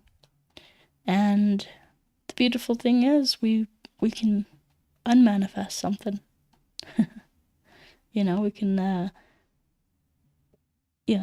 just by a shift in our own kind of attitude towards things, or our own consciousness or unconsciousness, we can shift things in life. So let's see here. Raito. So Raito in the southeast. Raito reversed, meaning wrongdoing. It means not right for each other, following a wrong path. So, maybe there's something like something that you're doing, whether it's consciously or unconsciously, that might be hindering your relationships, your spiritual path or whatnot. That is like, this is a sign that, like, hey, you might want to improve this kind of thing. The gods are telling us, hey, this is where you can improve. And, you know, again, it's only you that's going to know what specifically you're doing that may be wrong, maybe you can improve on, maybe you can, you know, grow and learn and things like that. And so this is just a, you know, a heads up that sometimes the crazy thing about the subconscious is it's like sometimes it comes up to our conscious mind, sometimes it's unconscious. But the subconscious is the realm of manifestation. And I find even, you know, this is what I've been taught and what I've actually learned in my own life. It's by whether it's by our action or inaction, we're actually controlling the universe. We're actually determining what goes on in our lives. Whether it's by our actions, taking positive action towards a goal, or whether it's by our inactions, meaning I really want that over there, but I don't want to get up and get it. You know? It's like, meh, I don't want it bad enough. Okay. The universe says okay. And, well, you're not gonna get it. So it's by our inactions, our actions and inactions that we create what happens in our life. And a lot of times people will go, you know, oh, why isn't this happening for me? Why isn't that happening? And it's like, well, did you take the proper actions? Did you? I mean, that's only something that you can answer. Now, if you gave it your all, if you spend every night and day working towards some goal that you wanted, and, you know, a year, 2 years, 3 years, 5 years, 10 years later, you're like, oh man, I still didn't get that goal. Then I can say, okay, yeah. You know, that maybe that just karmically wasn't right for you or didn't happen because of some other reason. I mean, I've had that happen, you know? It's like I date a girl that I'm really into and you know, it doesn't work out. Or, you know, I go for you know, I work hard on this YouTube channel and nothing really happens. No new subscribers, no new monetary income coming from my Patreon, you know, things like that. And it's just like, oh man. Well, I try, you know. It's like some things just aren't meant to happen. And it's through our past karmas that we can, you know, that you know, it's either by our action, inaction, or past karmas that we either do get something or don't get something. So, for example, I was joking with a friend of mine the other day. I said, yeah, my spiritual guru said that you know, my astrology teacher, KRS, you might know him on YouTube, but he says, you know, our enemies in the past lives are now become our spouses in this life. So if you had an enemy from the past life, that's now going to be your spouse. And so I was joking with him, oh, well, I guess I didn't have any enemies. You know? So, you know, it's karmas do play a role. Whether we are actively engaging and knowing that they do, or whether they're just unconscious to us. And that's okay. I feel like even though we do go about this life kind of, you know, it feels real. It feels like, ooh, maybe I won't get taken care of, or maybe something will go wrong and something bad will happen to me. But, but at the end of the day, I have to say, like, hey, I'm still here. And you're still here, It's like, um, you know, God takes care of us at the end of the day. Like, we might not have everything that we like or everything that we want, but we're still breathing, That's a beautiful thing to experience. Just like, yeah, life is life. So anyway, enough with that diatribe. That's the one kind of negative thing that I do see in your chart, is that wrong, the right hoe reversed. Which you can fix. There's I will say, I will give you a fix for that. Let me just see here. I'm gonna scroll down on I have this whole thing that gives me tells me runes and what their meanings are, just from my notes from my spiritual teacher. So yeah, right hoe reversed, or right hoe. So the opposite of right hoe is fehu. So I find that if you chant the opposite of a rune, it helps. And how I've learned to do this is by the Shamanic Thunderwheel, or the Helm of Awe. You can look up those things. So if you lay out the runes, the Elder Futhark, starting with Fehu and going around clockwise, there will be 8 runes in the first 8. Go to Hagalaj and go around.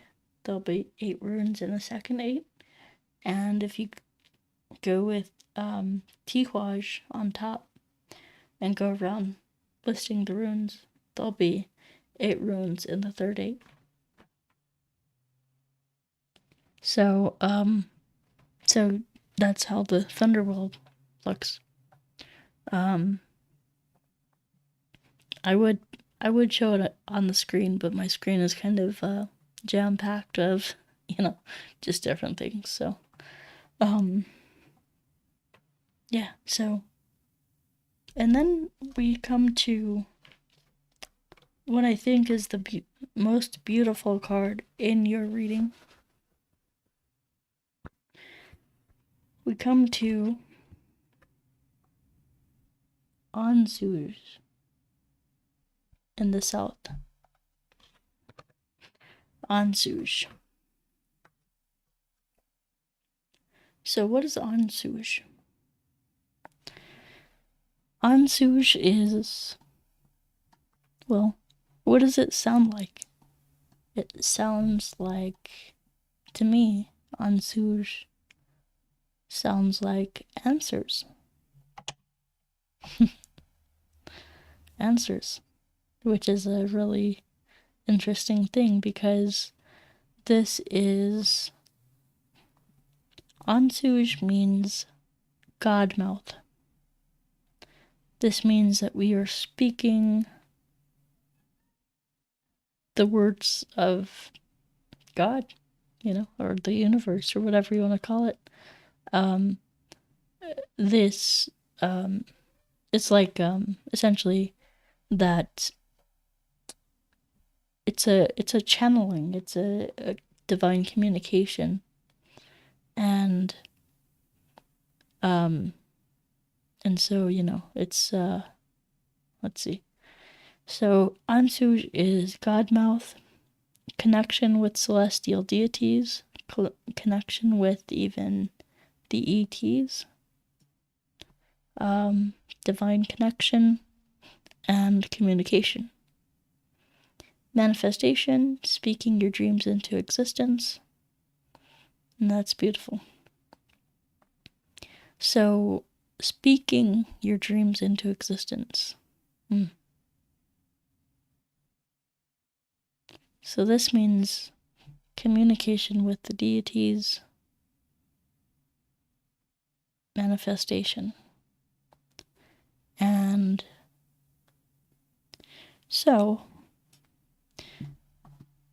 each of these, so not only each of these runes has their meaning, but also each of these directions has their own meaning. So this is in the south. We have Ansuj in the south. And what that means is south is action.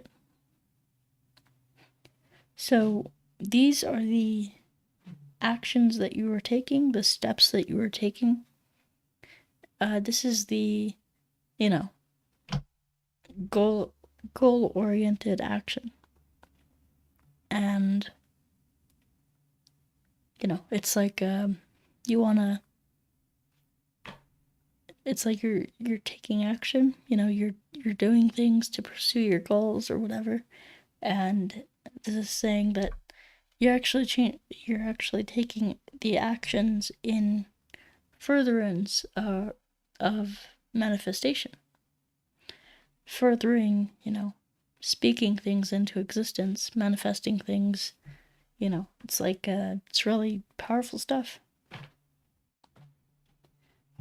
And so when it says speaking things into existence, let me just show you how you can do that.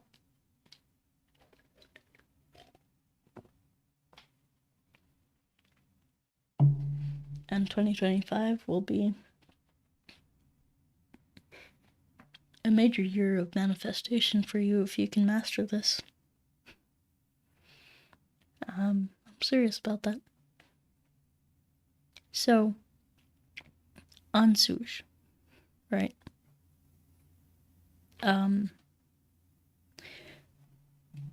Speaking things into existence.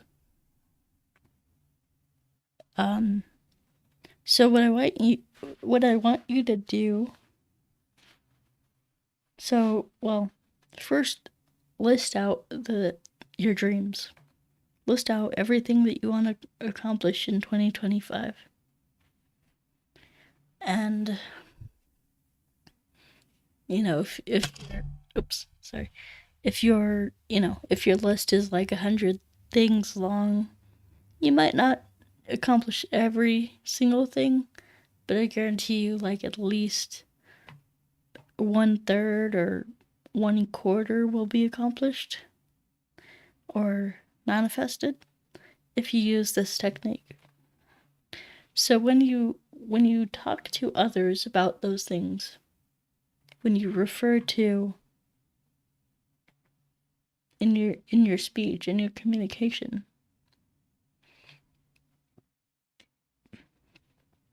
I'll give you an example.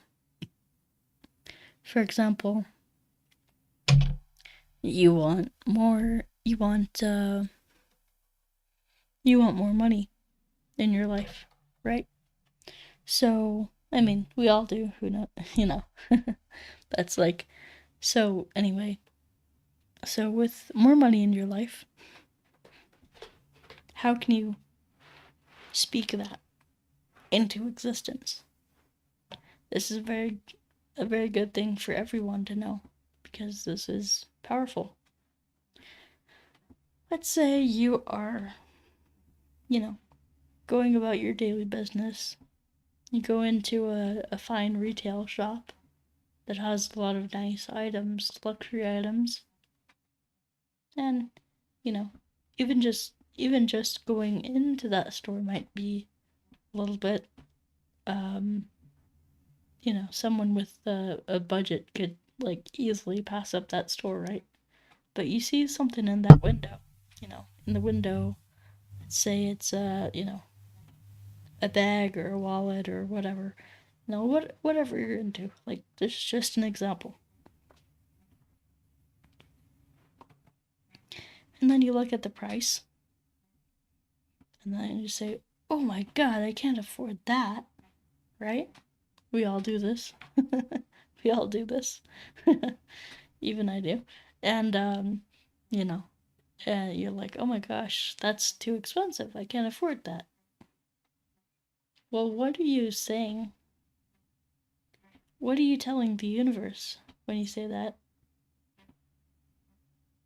Okay. Clint says, I can't afford that. Okay, let me note that down. Clint can't afford this. That's what the universe is doing. It's limiting you. You know, it's so when you speak, there was in old cultures, in old, like, right when we were just as a human species learning English, or not even English, learning how to speak words, they had this belief that if you spoke something, that you mean it, that you had to fulfill it, that it would be manifested and come true. And so, like, this is what's kind of behind the phrase curse words. That means, like, you're cursing somebody if you say it. You know, so in these ancient societies, they had this belief that, like, you know, if you say something, if you make a promise, it'll happen. If you curse somebody, it'll happen. If you, whatever, just say something out of hand, it'll happen. And so they learned to use their words very carefully. This is where, like, be careful what you wish for kind of comes in for, you know.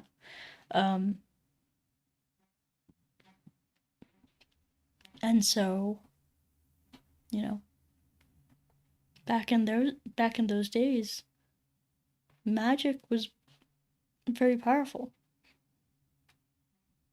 They used to essentially, like, you know, speak something into existence, and their words meant something that, like, not only asking the universe to give them something, but also committing themselves to achieve it. Because there's two things that need to happen for that to happen. So the universe can, let's say the universe is up here. The universe can set you on, hey universe, can I have $1,000? Here you go. The universe is right here, in the middle, giving you that $1,000. But if you don't, with your actions, if you don't reach up and take it, then it'll never happen, kind of thing, It's, it takes two, It's like, so whenever you pray or whenever you, do meditation to ask the universe for something, like, make sure that your actions are in accordance with that. But as I was saying about the speaking things into existence, whenever you have a thought like, oh no, I can't afford that, say the opposite.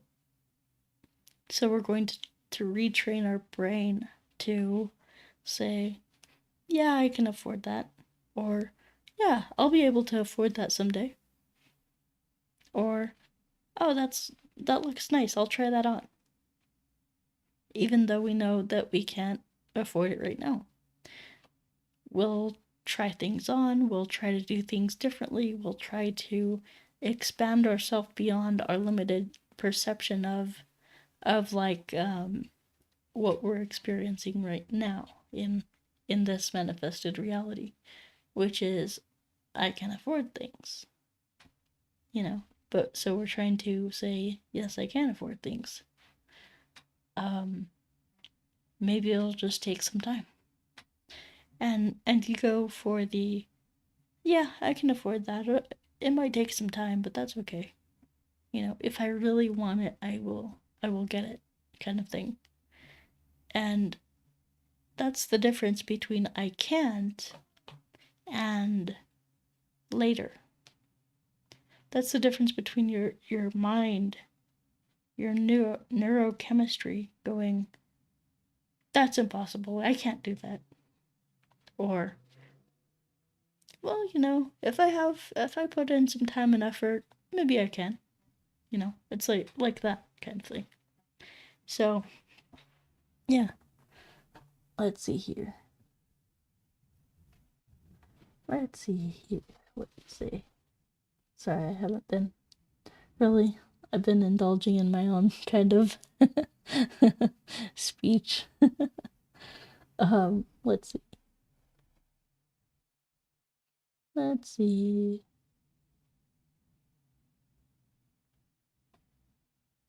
Okay. So yeah, you said you wear a Helm of Awe pendant every day. That's beautiful, man. Yeah.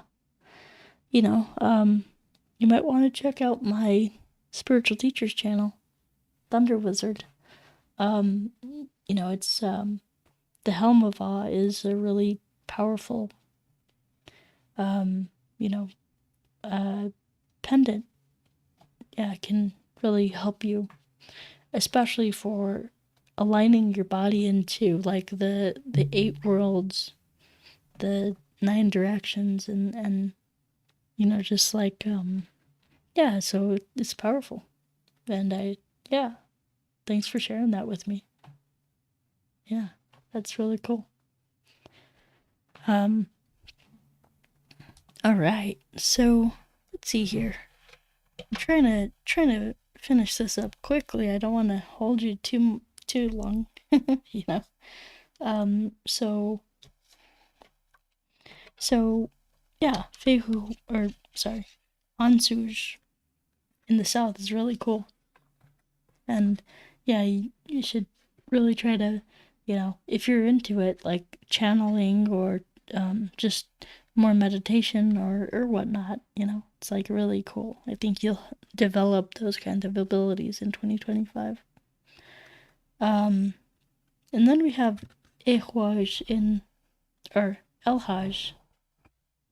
Yeah, Elhaj in the west. So Elhaj in the west. The west says, what are you giving to others? And Elhaj is all about protection, health,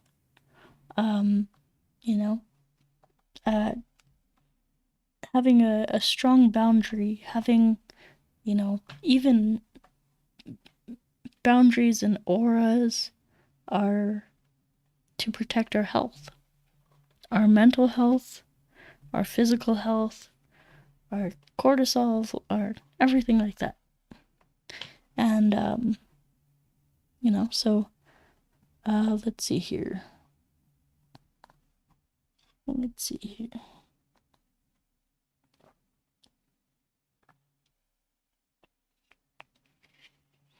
So we have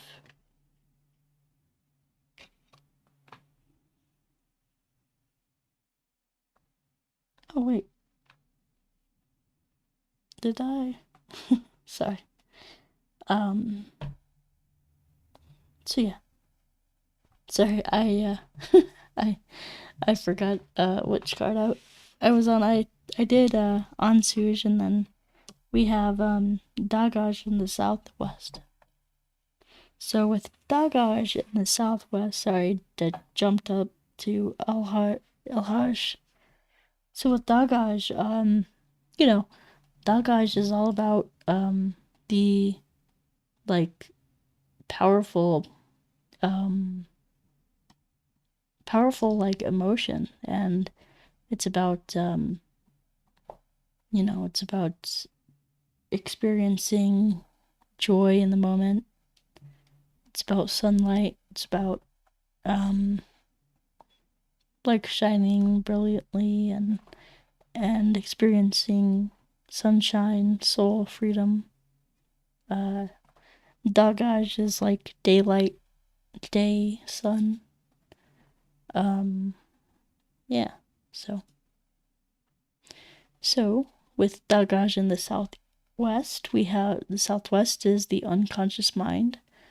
Dagaj is day, sunshine, soul, freedom, happiness, bliss, pure divine soul expression. And it means, and there's no reverse meaning for it. It means fun, full expression of emotion and freedom. So this is about freedom. And so I think your unconscious mind is manifesting its Dagaj. So this tells me that your unconscious is really manifesting quite well for you. Because if you have this in the unconscious mind, it's like it says that your unconscious mind, which is the mind of this mind, can really have some negative drawbacks to it. It's like it's like self-destructive patterns, and if the unconscious mind isn't clear and clean and cleansed, it can produce some negative kind of harmful effects to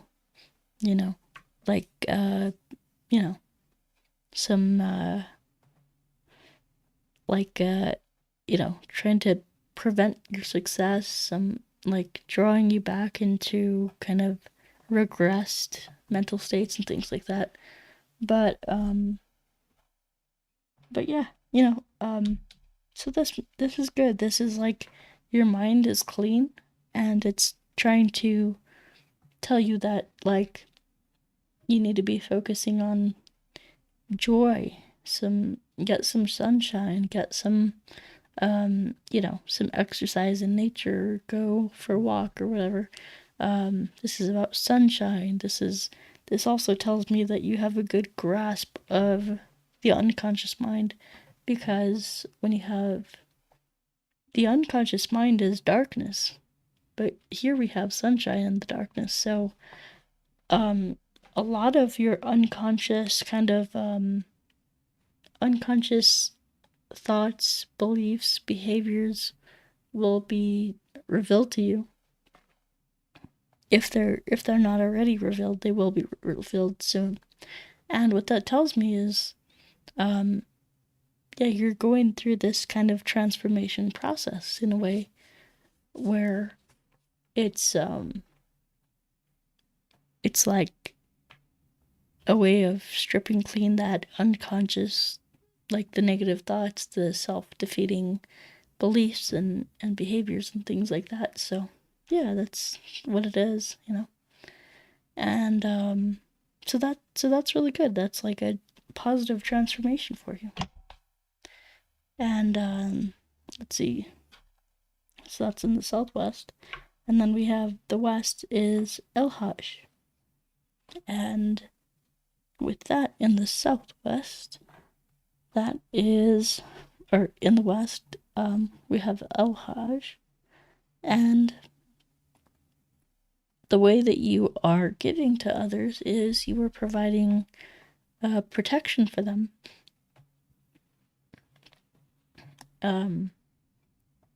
Meaning that you're healing them, you're cleansing them. They're doing a lot of detoxing and things like that, and it's even just in a spiritual sense, there's a lot of protection there. So you almost are in this role of a protector, which is interesting. It's like a leader, could be a spiritual leader, a shaman. A shaman is a protector, as we talked about earlier, about the aura and the boundaries. This also means aura empowerment, so empowering others, helping others, things like that. So that's really wonderful.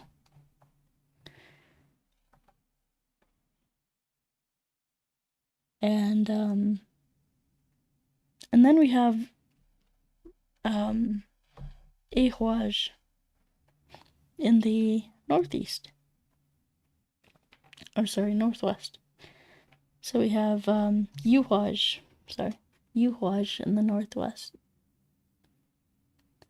And that means it's like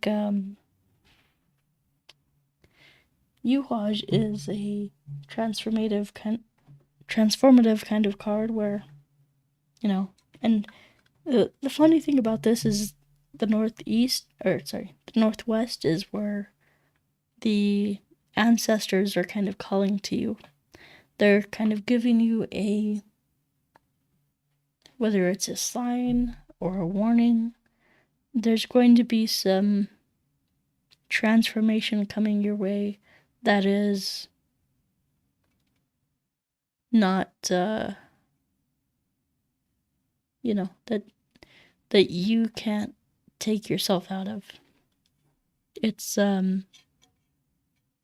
not voluntary transformation. It is kind of a, well, here's your lot in life, so here's your transformation kind of thing. So, it's pretty interesting. So yeah, there's going to be some transformation, some, spiritual transformation is essentially, and so it's great. It's good. And the transformation in essence is a kind of tearing you apart and putting you back together. It's like a death and resurrection kind of thing. So you might have a hard time for a while, but at the end of the day, this is serving for your benefit, and it's not for your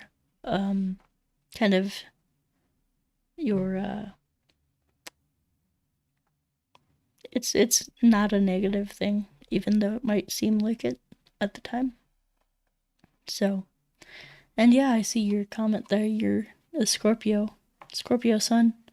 So I see that.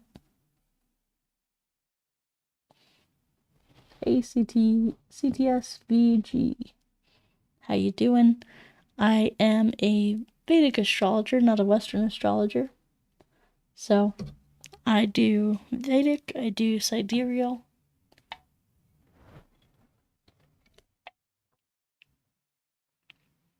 But the thing that's funny with sidereal, with Western astrology is I find, like, especially with me, with my sun where it is, and that's kind of how I present myself externally. So I find, in celebrity charts and like public figures, you'll often see a lot of similarities to, like, oh, their chart says this and they behave like this. Yeah. Because it's going off of the sun sign. The sun sign is external behavior. But if you want to get into the real, nuts and bolts of a personality, of a, what is this person's life like from a spiritual perspective, or what are the different aspects of their life like, we have to consider much more than the sun sign here. We have to consider, like, the ascendant, for example. The ascendant changes every 2 hours, whereas the sun sign changes every 30 days or thereabouts, So, yeah, I do appreciate you commenting, CTS, though. Yeah, Clint says doesn't know his birth time. Let's see. Yeah, I appreciate all the thumbs up and all that. It really helps my channel. And yeah, I really appreciate any kind of support.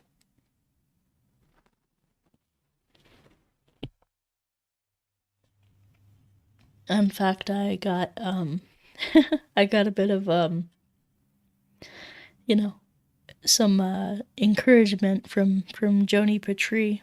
I was just watching her video with her friend. They actually went live, on a Zoom call and recorded it, and I was like, should I go live? I guess I should. Just kind of really put me in the mood. Which I don't really do these a lot, but it's fun. Even just having Clint in the chat and CTS, it's great. I enjoy it. So yeah, lastly, Clint, just wrapping up here. We have yeah, I guess that's it. I was gonna talk about your Fehu card again, but I already talked about that. So yeah, with ARIES, just in the northwest. Yeah, that's just saying like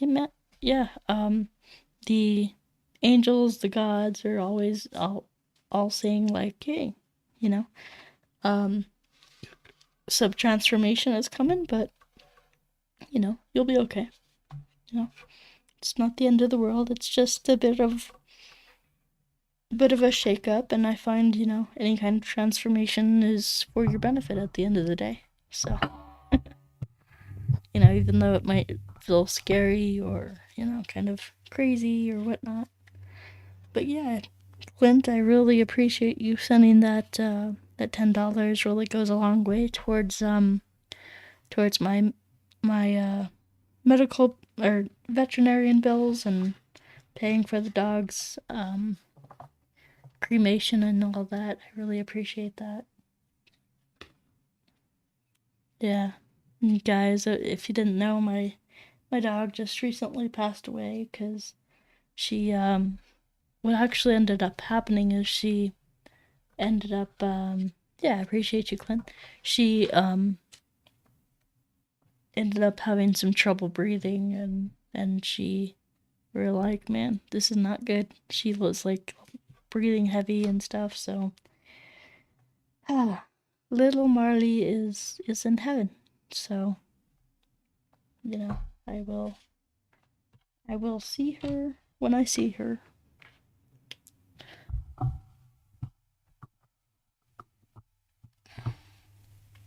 All right, guys. So yeah, I'm just gonna relax for a while. I feel like I've been on here, what? I forget how long it's been exactly, but let's see. Let's see how long. You guys could probably tell me faster than I can see on here. Oh no, I've been on here like 2 hours, 30 minutes or something like that. That's crazy. Wow. But yeah, this has been Aries, Aries 2025 and Clint's, and I guess what I'm gonna do now is just kind of I'll chat, I'll answer questions. Do you guys have any questions for me?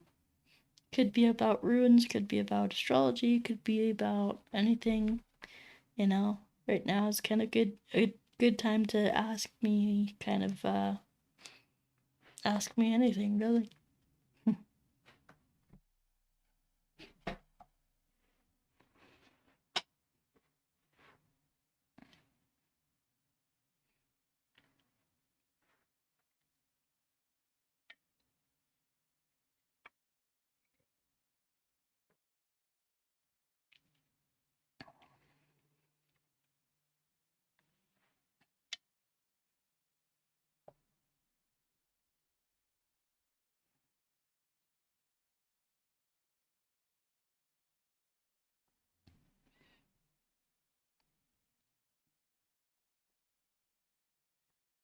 So yeah, don't really have much to talk about.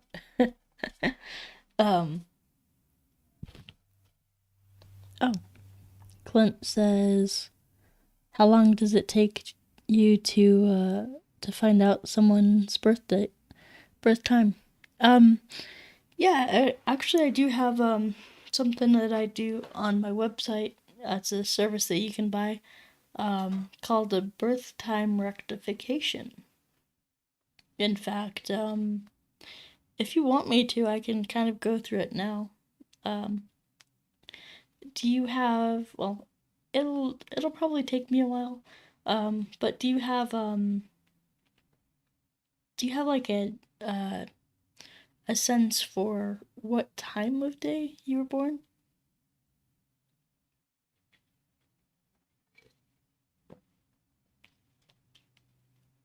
Yeah, because I do birth time rectification.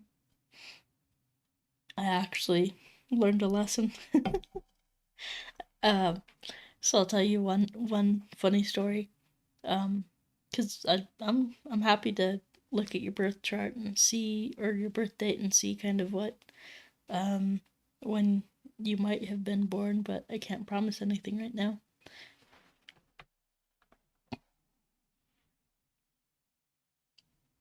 Oh, your mom said you were born at night. Okay, yeah, I could definitely take a look at that for sure.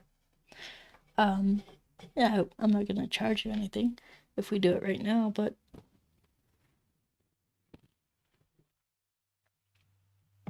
yeah, if you wanted like a more, if you wanted just me to look at it and see possibly when, again, this is kind of gonna be on stream, but some people have a problem with being on, with having their birth information on stream. Some people don't, and that's okay. Either way, it sounds like you're pretty open. So, I will. I'll pull up my astrology software here.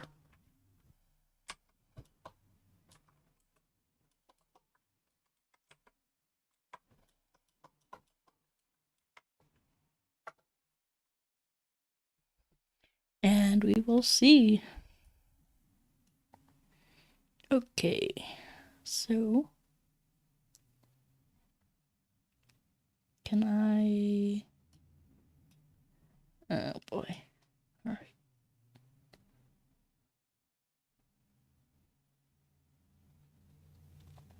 Okay. Let's see here. I'm going to put that over here. There we go. All right. What is it? All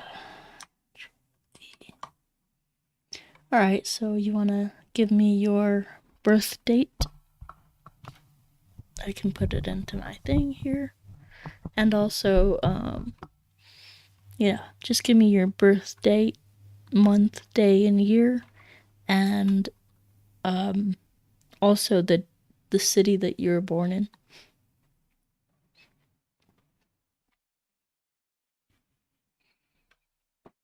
Okay.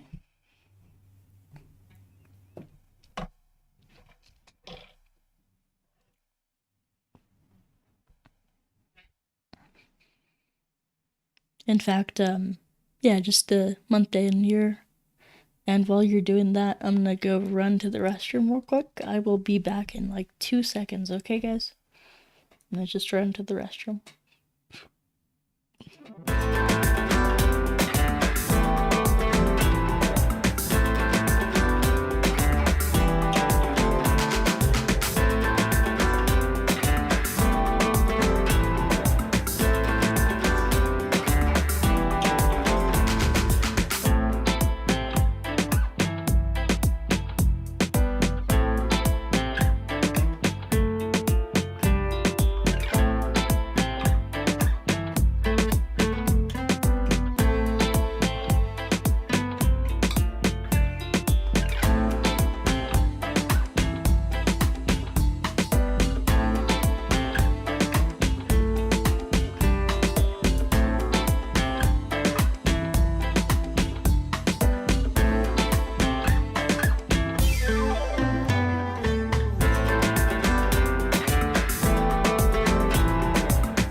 Alrighty, guys, I am back. So, Clint says November 5th, 1996, Kingstown. Okay, let's see here. Let's enter that information.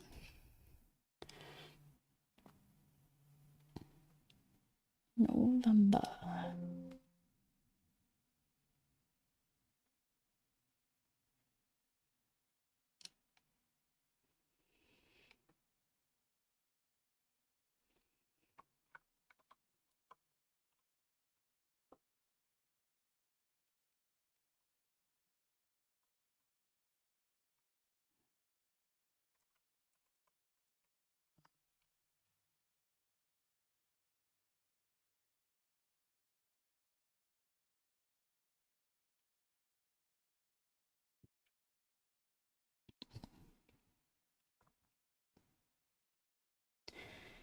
Alrighty, so St. Vincent, let's see here.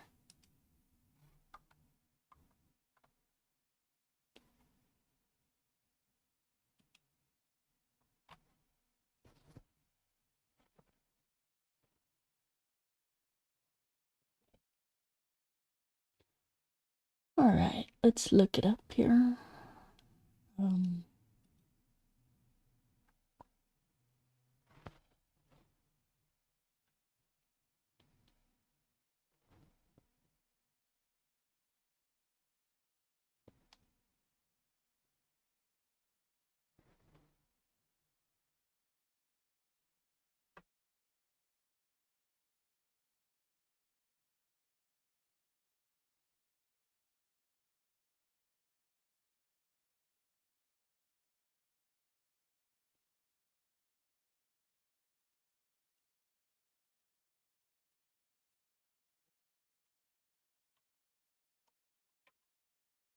Let's see, King.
My apologies, guys. I don't know why my mic was muted.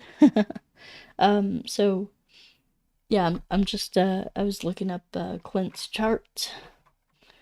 I have his information input, but I need to look up what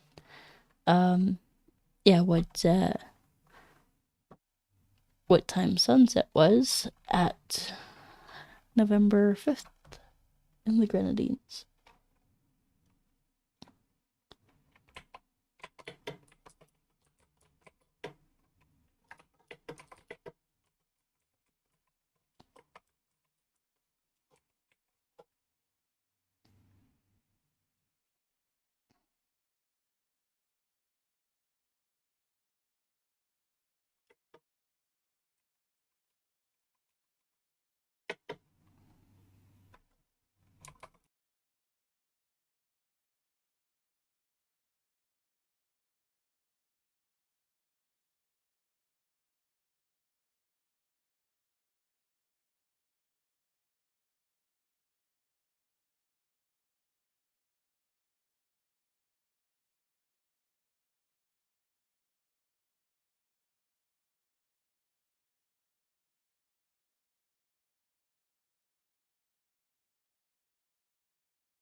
Dang it. Yeah, I don't know what's going on with my setup today. I'll just try to be mindful of that going forward, because I don't know what's going on. Let's see here. So my mic is on. Let me check my actual microphone. Okay. All right, so we're good. And then let's see.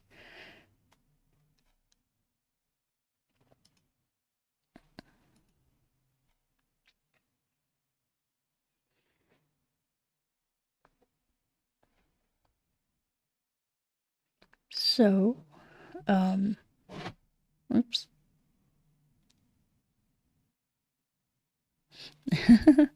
I think it's just a matter of like, because this is a deep science, it's it takes time. So let's see here.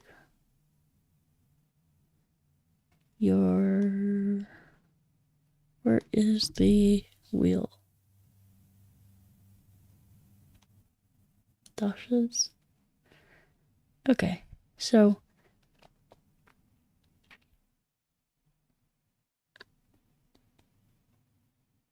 that's interesting. So we have a possibility of, let me see, I think it's like 4 signs. So let me go forward and a couple hours. So it's showing me as an ascendant, you have the first ascendant that pops up is Aries. But then let's see here.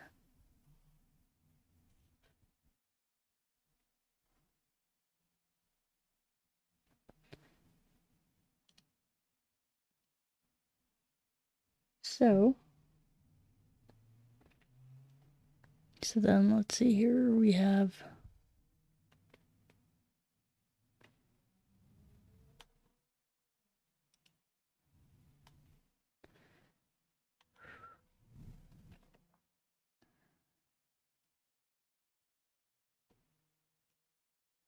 all right. So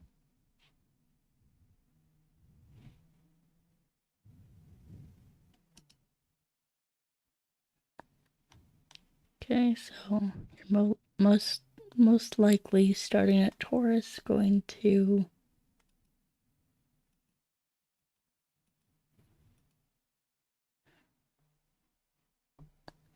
Cancer.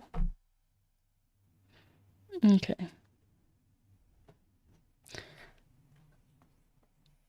So you're either a Taurus, a Gemini, or a Cancer. Now which of those relates to you and your personality? I can't say, only you can say. So, Clint, let me know. Do you feel more drawn to Taurus or Gemini or Cancer?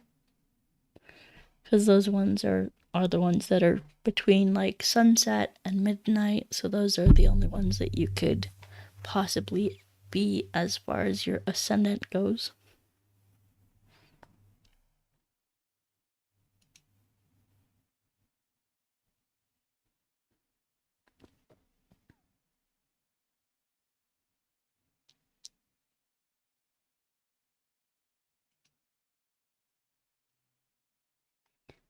And for those just joining in, sorry, I'm doing a bit of a birth time rectification. I will jump on, jump on like this weekend and maybe next week to do all of the people's, all of the different signs, zodiac signs, charts, like their predictions for 2025. But I'm just like mixing it up, doing Clint's here, birth chart here. And if you are joining, just give a like in the comments, or give a like in the like section or like bar. Whatever it is. Wherever it is. So then let's see here. Let me see if I can like show you. So let me see. Okay, I don't need that. And I'm going to, sorry, this is just on the fly here.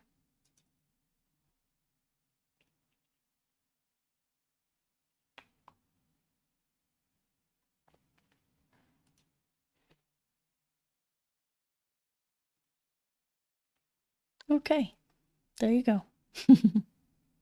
So this is what's called Jagannatha Hora. This is a free astrology software. So, yeah, I'm going to... Hey, Life Force Rejuvenation. How you doing, John? Good to see you, man. Alright, so I hope that's good enough for you.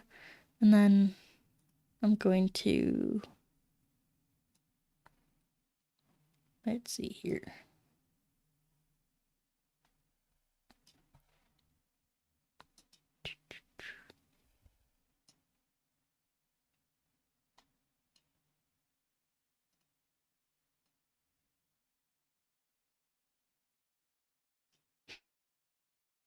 Alright, yep. I'm just mixing stuff up, trying to get this big enough so you can see it, you know?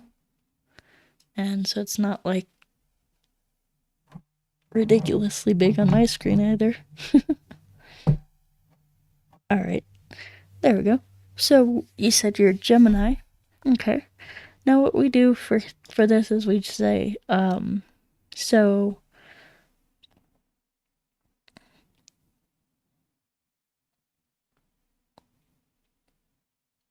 we go, let me see here.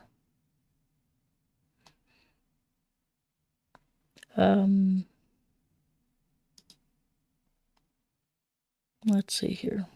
Oh shoot, you can't see the what I see because I'm like right clicking, so. But anyway, that's fine. So let's see here. Let me pull up my comment section.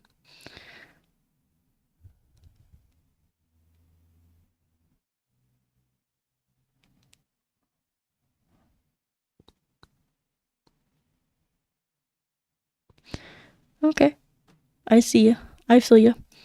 You did say Gemini first. Like something that can happen is like we think too much about it instead of responding from a more of a like instinctual response, which I feel like Gemini was. So what I'm gonna do is, even though we don't know for sure, I'm gonna go with Gemini today, and we'll see. It doesn't hurt. Just because I feel like that's I feel like that actually was a honest response. And how it works spiritually is like we'll say something, and then we'll go, maybe I didn't mean that, but then actually what spiritual gurus used to do when they would do charts is they would say, okay, think of a number between 1 and 12.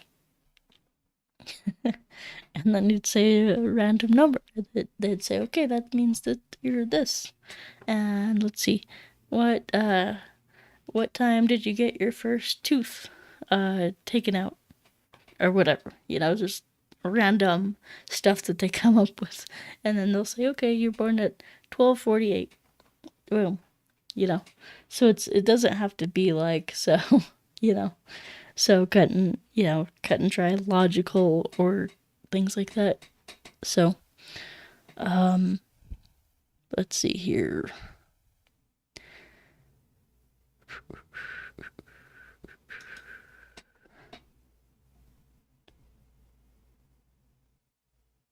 Let's see.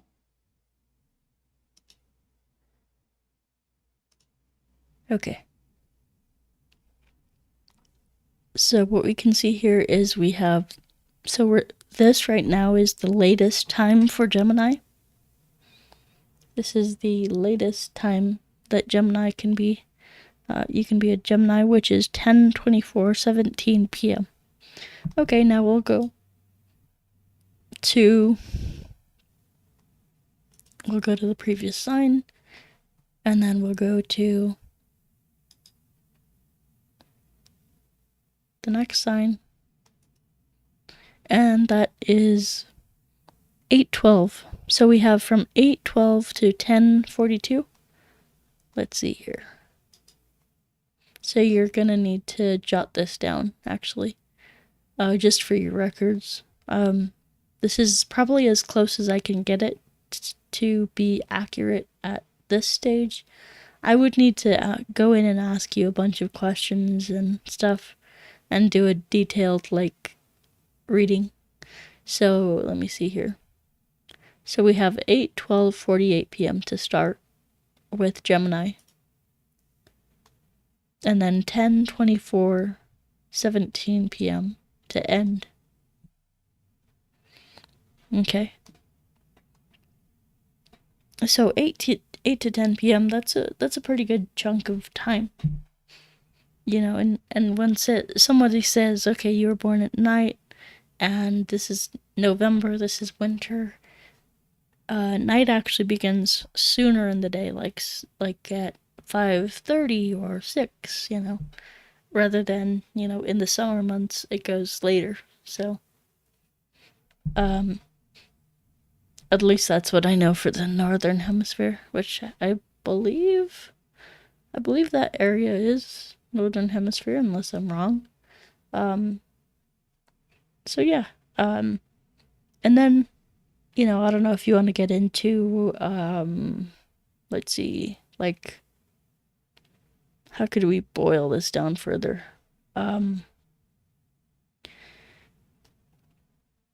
Could look at the moon. Okay, so what I'm going to do is go back here.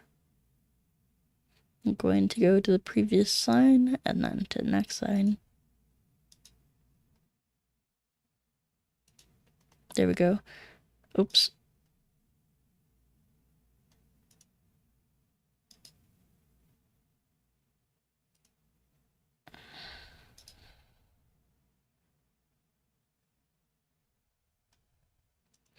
So what I'm doing here is I'm basically going to, like, the start when one sign rises up to become an ascendant, the start of that sign, and then if I go to the next sign, they go to the end of that sign. So it's starting, like, at the kind of cusps. So, let's see here.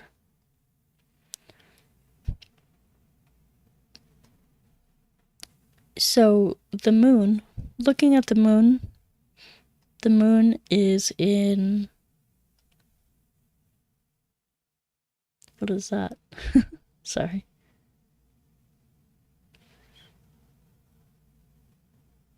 Purva Falguni. I forget, like, some of the, what is this, like, some of these abbreviation. So Purva Falguni Pada 2. And then if I go to the end of the sign, Purva Falguni Pada 3. So what I want you to do, or what I can do for you, is I can, sorry, reading comments. So I can go give you a description of what those padas mean. And you can tell me whether you resonate with the pada 2 or pada 3. So let me do that now. I'm going to go ahead and pull up my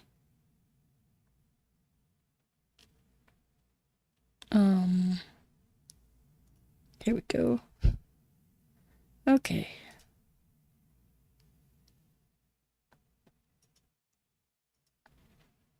So, and what I do is just, like, research this stuff. Like, if you feel like you resonate more with pada 2 or pada 3, like, I'll just, okay, that's good, you know? it doesn't need to be a whole complex thing. So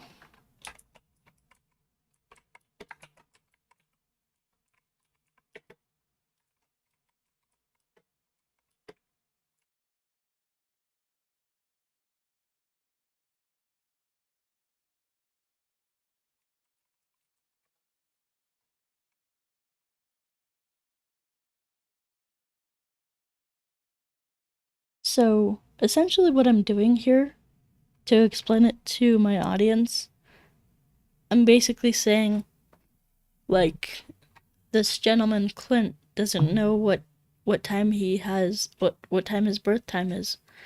So I'm basically boiling it down to he knows he was born at night, and so I looked up when sunset was about, and it's about 5:30, 6:30 in that area.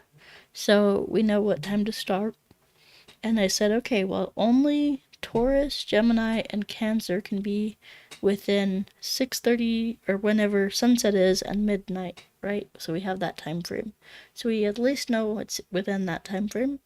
And then what we do is he says he resonates more with Gemini, which is great. And we can look at more of, like, if he's not sure, we can look at more padas to research and see which resonates with him. But since he said he resonates with Gemini, I said okay. And now we're looking at those padas. How far did the moon travel in that Gemini space? And so we said we have Gemini pada 2 and pada 3. And so Purva Falguni. So now we're going to look up those definitions, and if he says he resonates with one rather than the other, then we'll know which we'll narrow down that time even further. Okay. So yeah, that's kind of how I'm doing it, how this works. It's a really cool science though. Okay, Purva Falguni. Let me look at specific. Let's see here.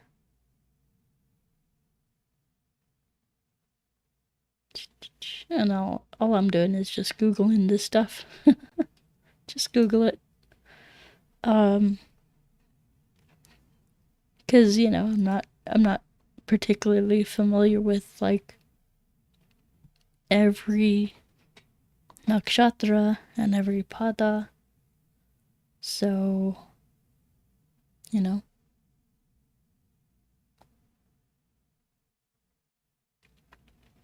Okay, let's see.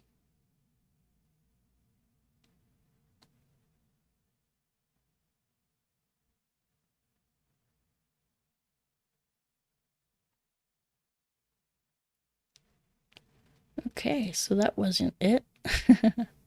Sometimes I have to go through, like, more than one.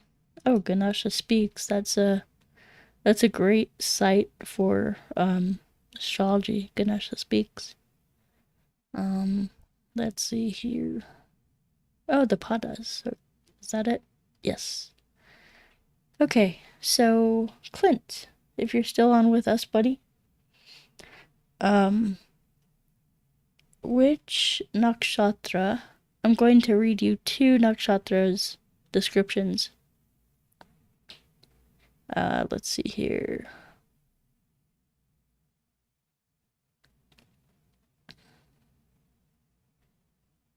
So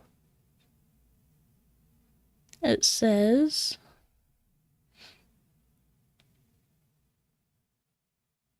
the focus for Pada 2 is on the natives, on your hardworking nature and lucrative trade.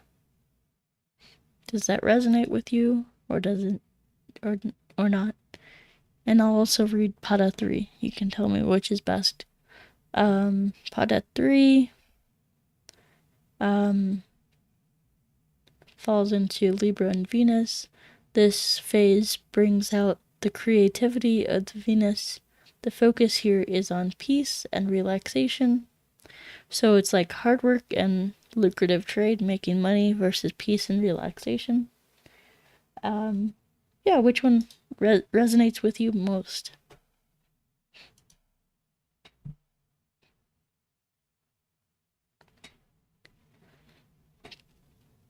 I will await your answer.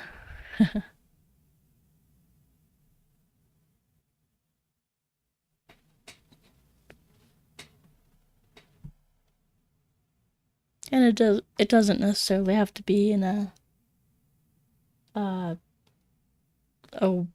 way like, for career I like making money, but when I'm home I like to relax.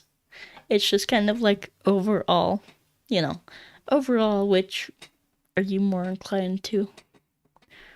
Or I guess,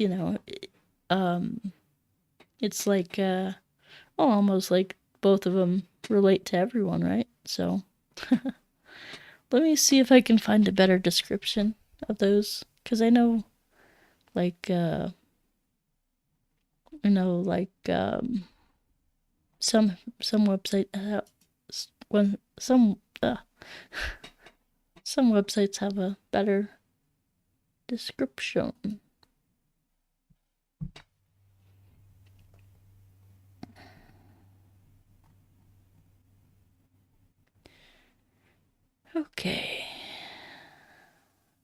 Okay.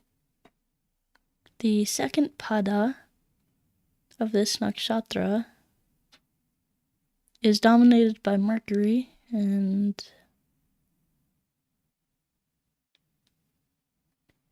so those belonging to this pada are very hardworking and return are fairly successful. Pada 3, this is Libra and Venus. The influence of Venus brings out the creative nature. Natives in this category have a very calm and relaxed personality. Okay, it kind of said the same thing there. Let me see if I could find another one.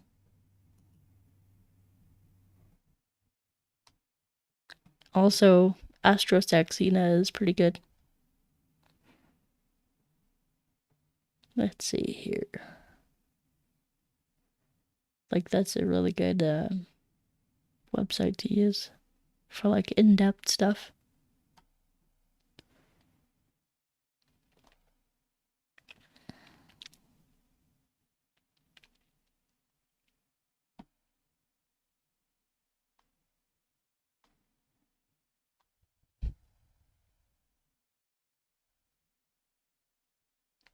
Let's see.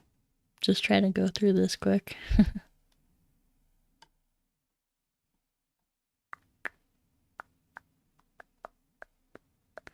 Well, that website didn't have anything. Alright, let's see.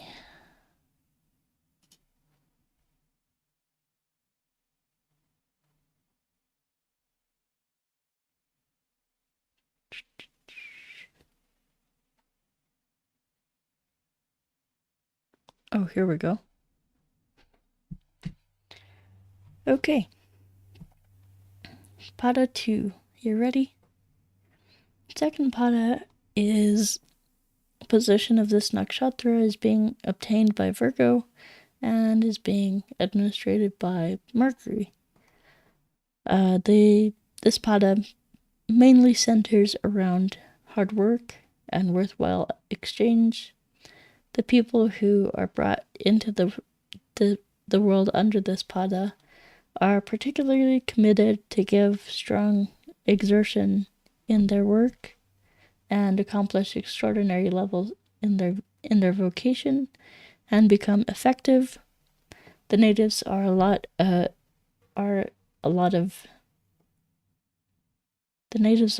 dynamics and are dedicated to nature, which makes their vocation splendid. the third pada. Third pada position of this nakshatra is falling under Libra and Venus. The position basically centers around inventiveness and advancement. This pada can draw out the best side of natives. Much accentuation is in the unwinding and tranquility of the people. Natives, the people who are brought into this world by this pada, are exceptionally imaginative in nature and utilize this ability to succeed in their life. They are the ones who have harmony, who love harmony and opportunity.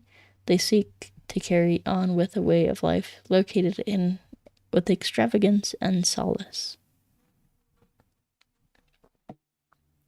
So, hope that helps.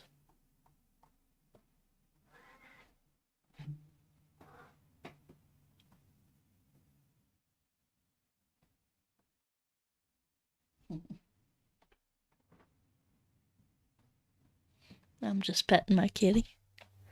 Oh, you said pada 3. Wonderful. Okay.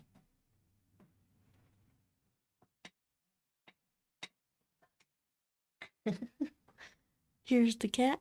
Let me get a full screen shot of this. There we go. Meow. What, kitty? Here you go. She's so cute. She loves to come and bug me. Huh, don't you? Don't you, kitty? Alright, I'll let you down. What? Now you mad at me? Now she's mad at me because I picked her up. She's like, how dare you? But anyway. Alright, let's see here. Yeah, she is. She's a little fatty. She is a fatty. We spoil her way too much.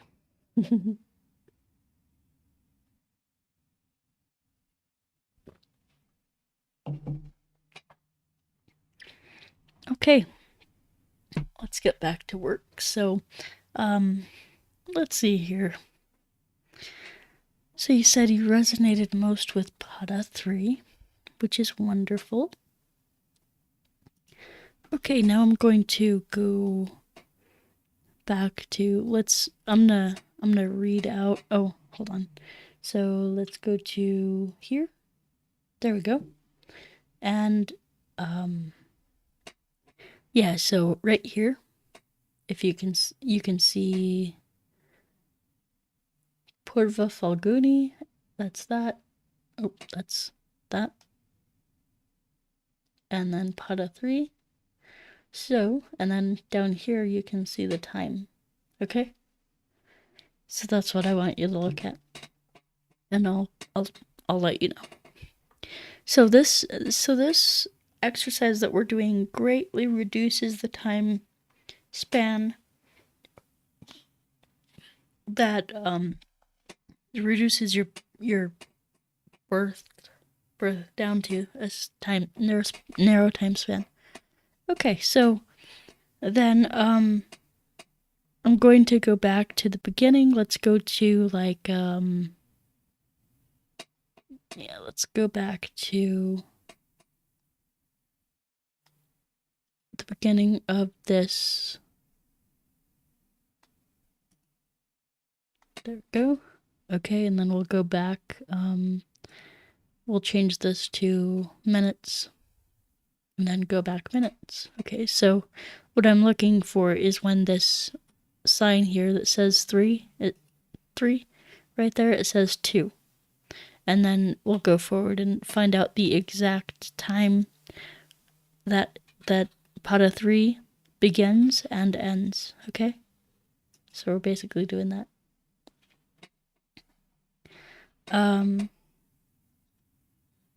Oh, kitty. She's just rubbing up on her brush. I taped a brush to a leg of a chair, and she's just rubbing up on it. I thought she was eating something that she wasn't supposed to. But anyway, alright, so let's see.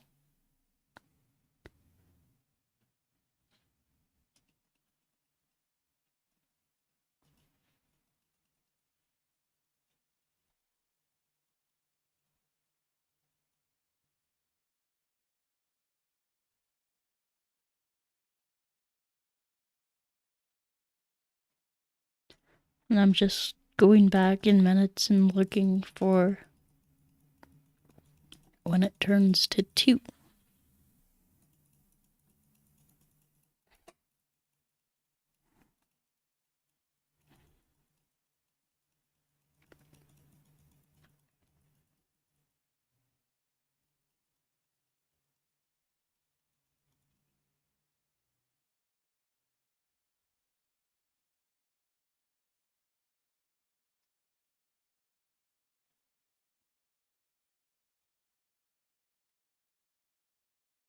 Is this going? I'm sorry. I thought it was going. Oh, wait, what? Now it adjusts. Okay, hold on. Oh boy. Okay, so we're going to go to, because it was like getting stuck or something. Anyway, we're going to go to Gemini, and then we're going to adjust this to go forward in time. And we're looking at this.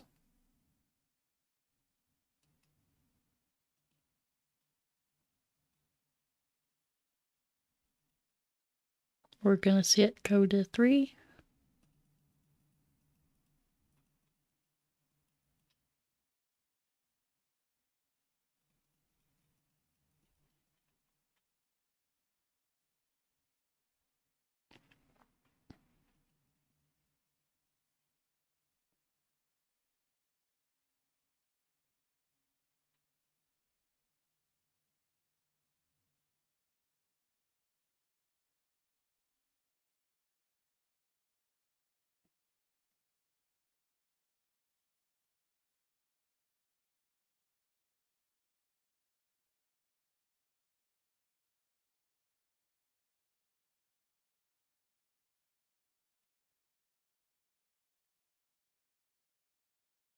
Sorry, guys.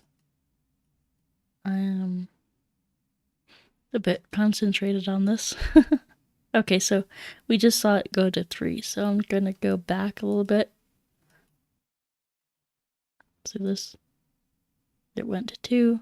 I'm gonna go back 3. Okay, and then we're going to go to 15 seconds.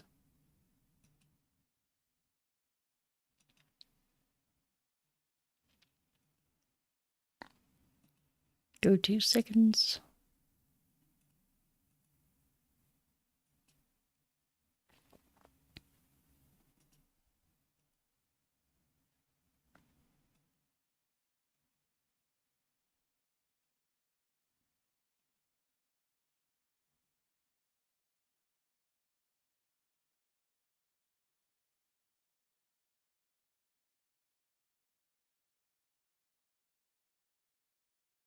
Okay, so we have,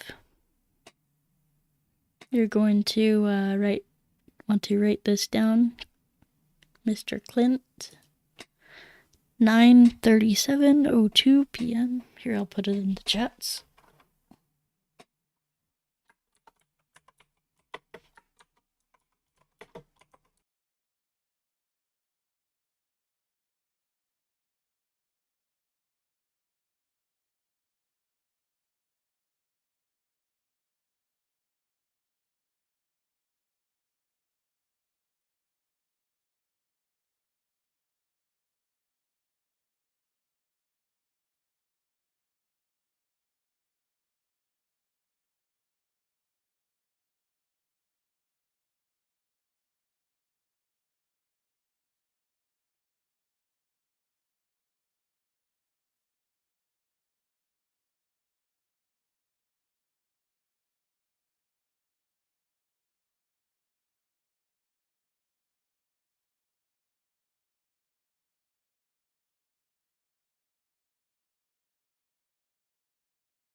So if indeed you are a Gemini ascendant, oh, you okay?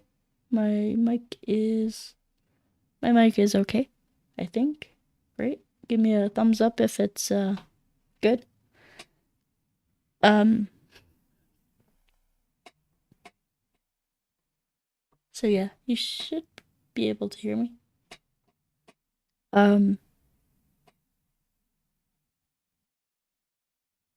Okay, cool. So yeah, so basically what I said here in the chat, which I'll put in the chat, is basically your Clint's birth time is 9:37:02 to 10:24:16. That is if you are within that Gemini range, and if you're not, then it's going to be, that's what I'm going to figure out here in a second. So it's going to be, let me turn that to minutes. I'm just going to want to find out what the last of Pada 3 is. So when Pada 3 ends. So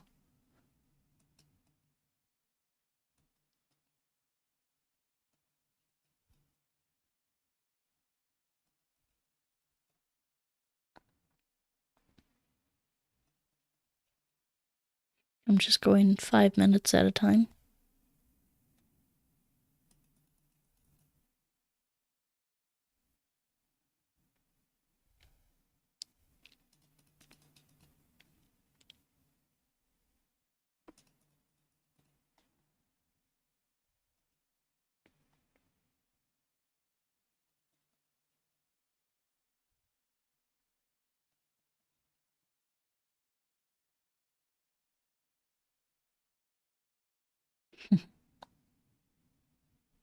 I see you, Life Force Rejuvenation.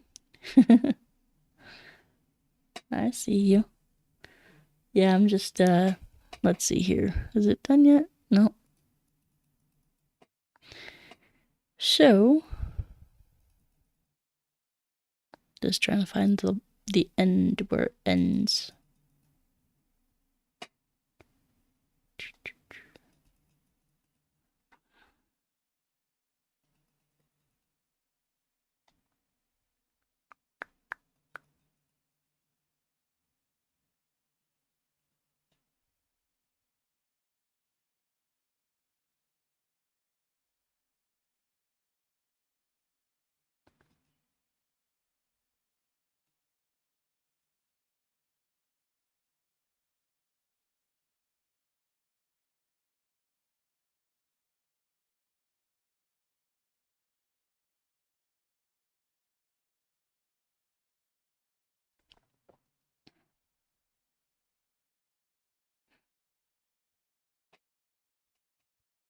Yeah, well, I guess you could just say, like,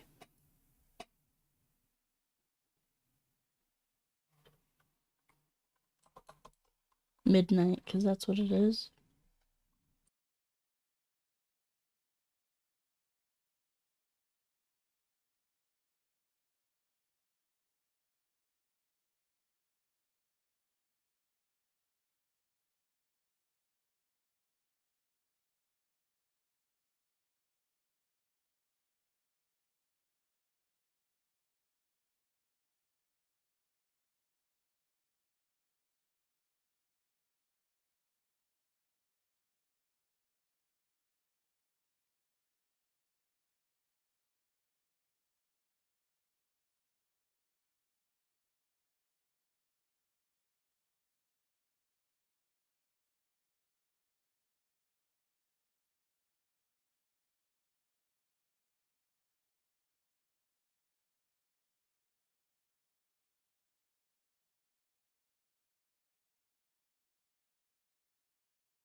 Dang it, my computer keeps doing that.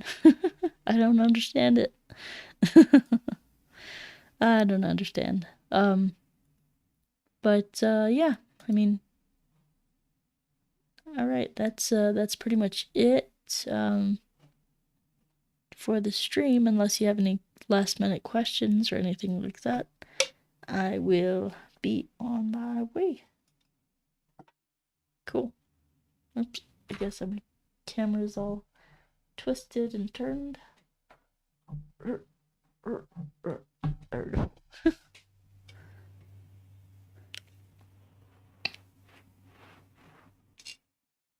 All right.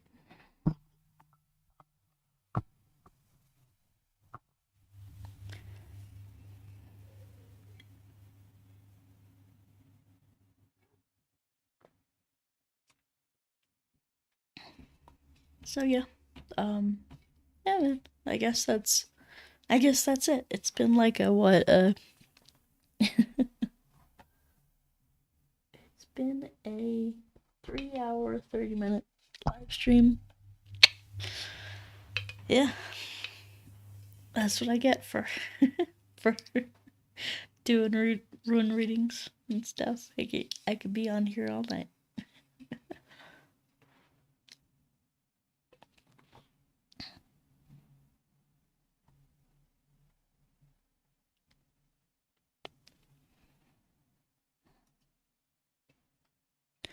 Alrighty, guys. Well, I appreciate you, Clint.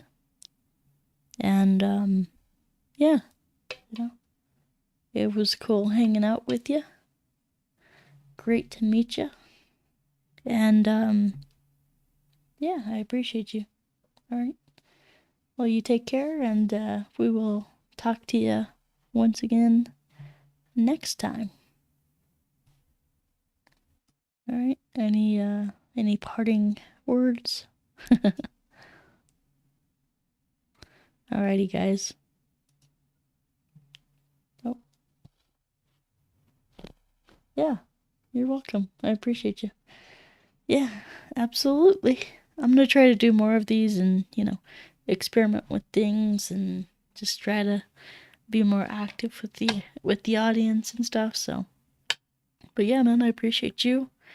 And yeah, you're welcome. It's I always need to refresh my skills and stuff, so it's great doing that. Almost forgot how to. you know. Alright, guys. Well, we'll see you later. Take care, guys. I love you, and we'll see you. Bye-bye.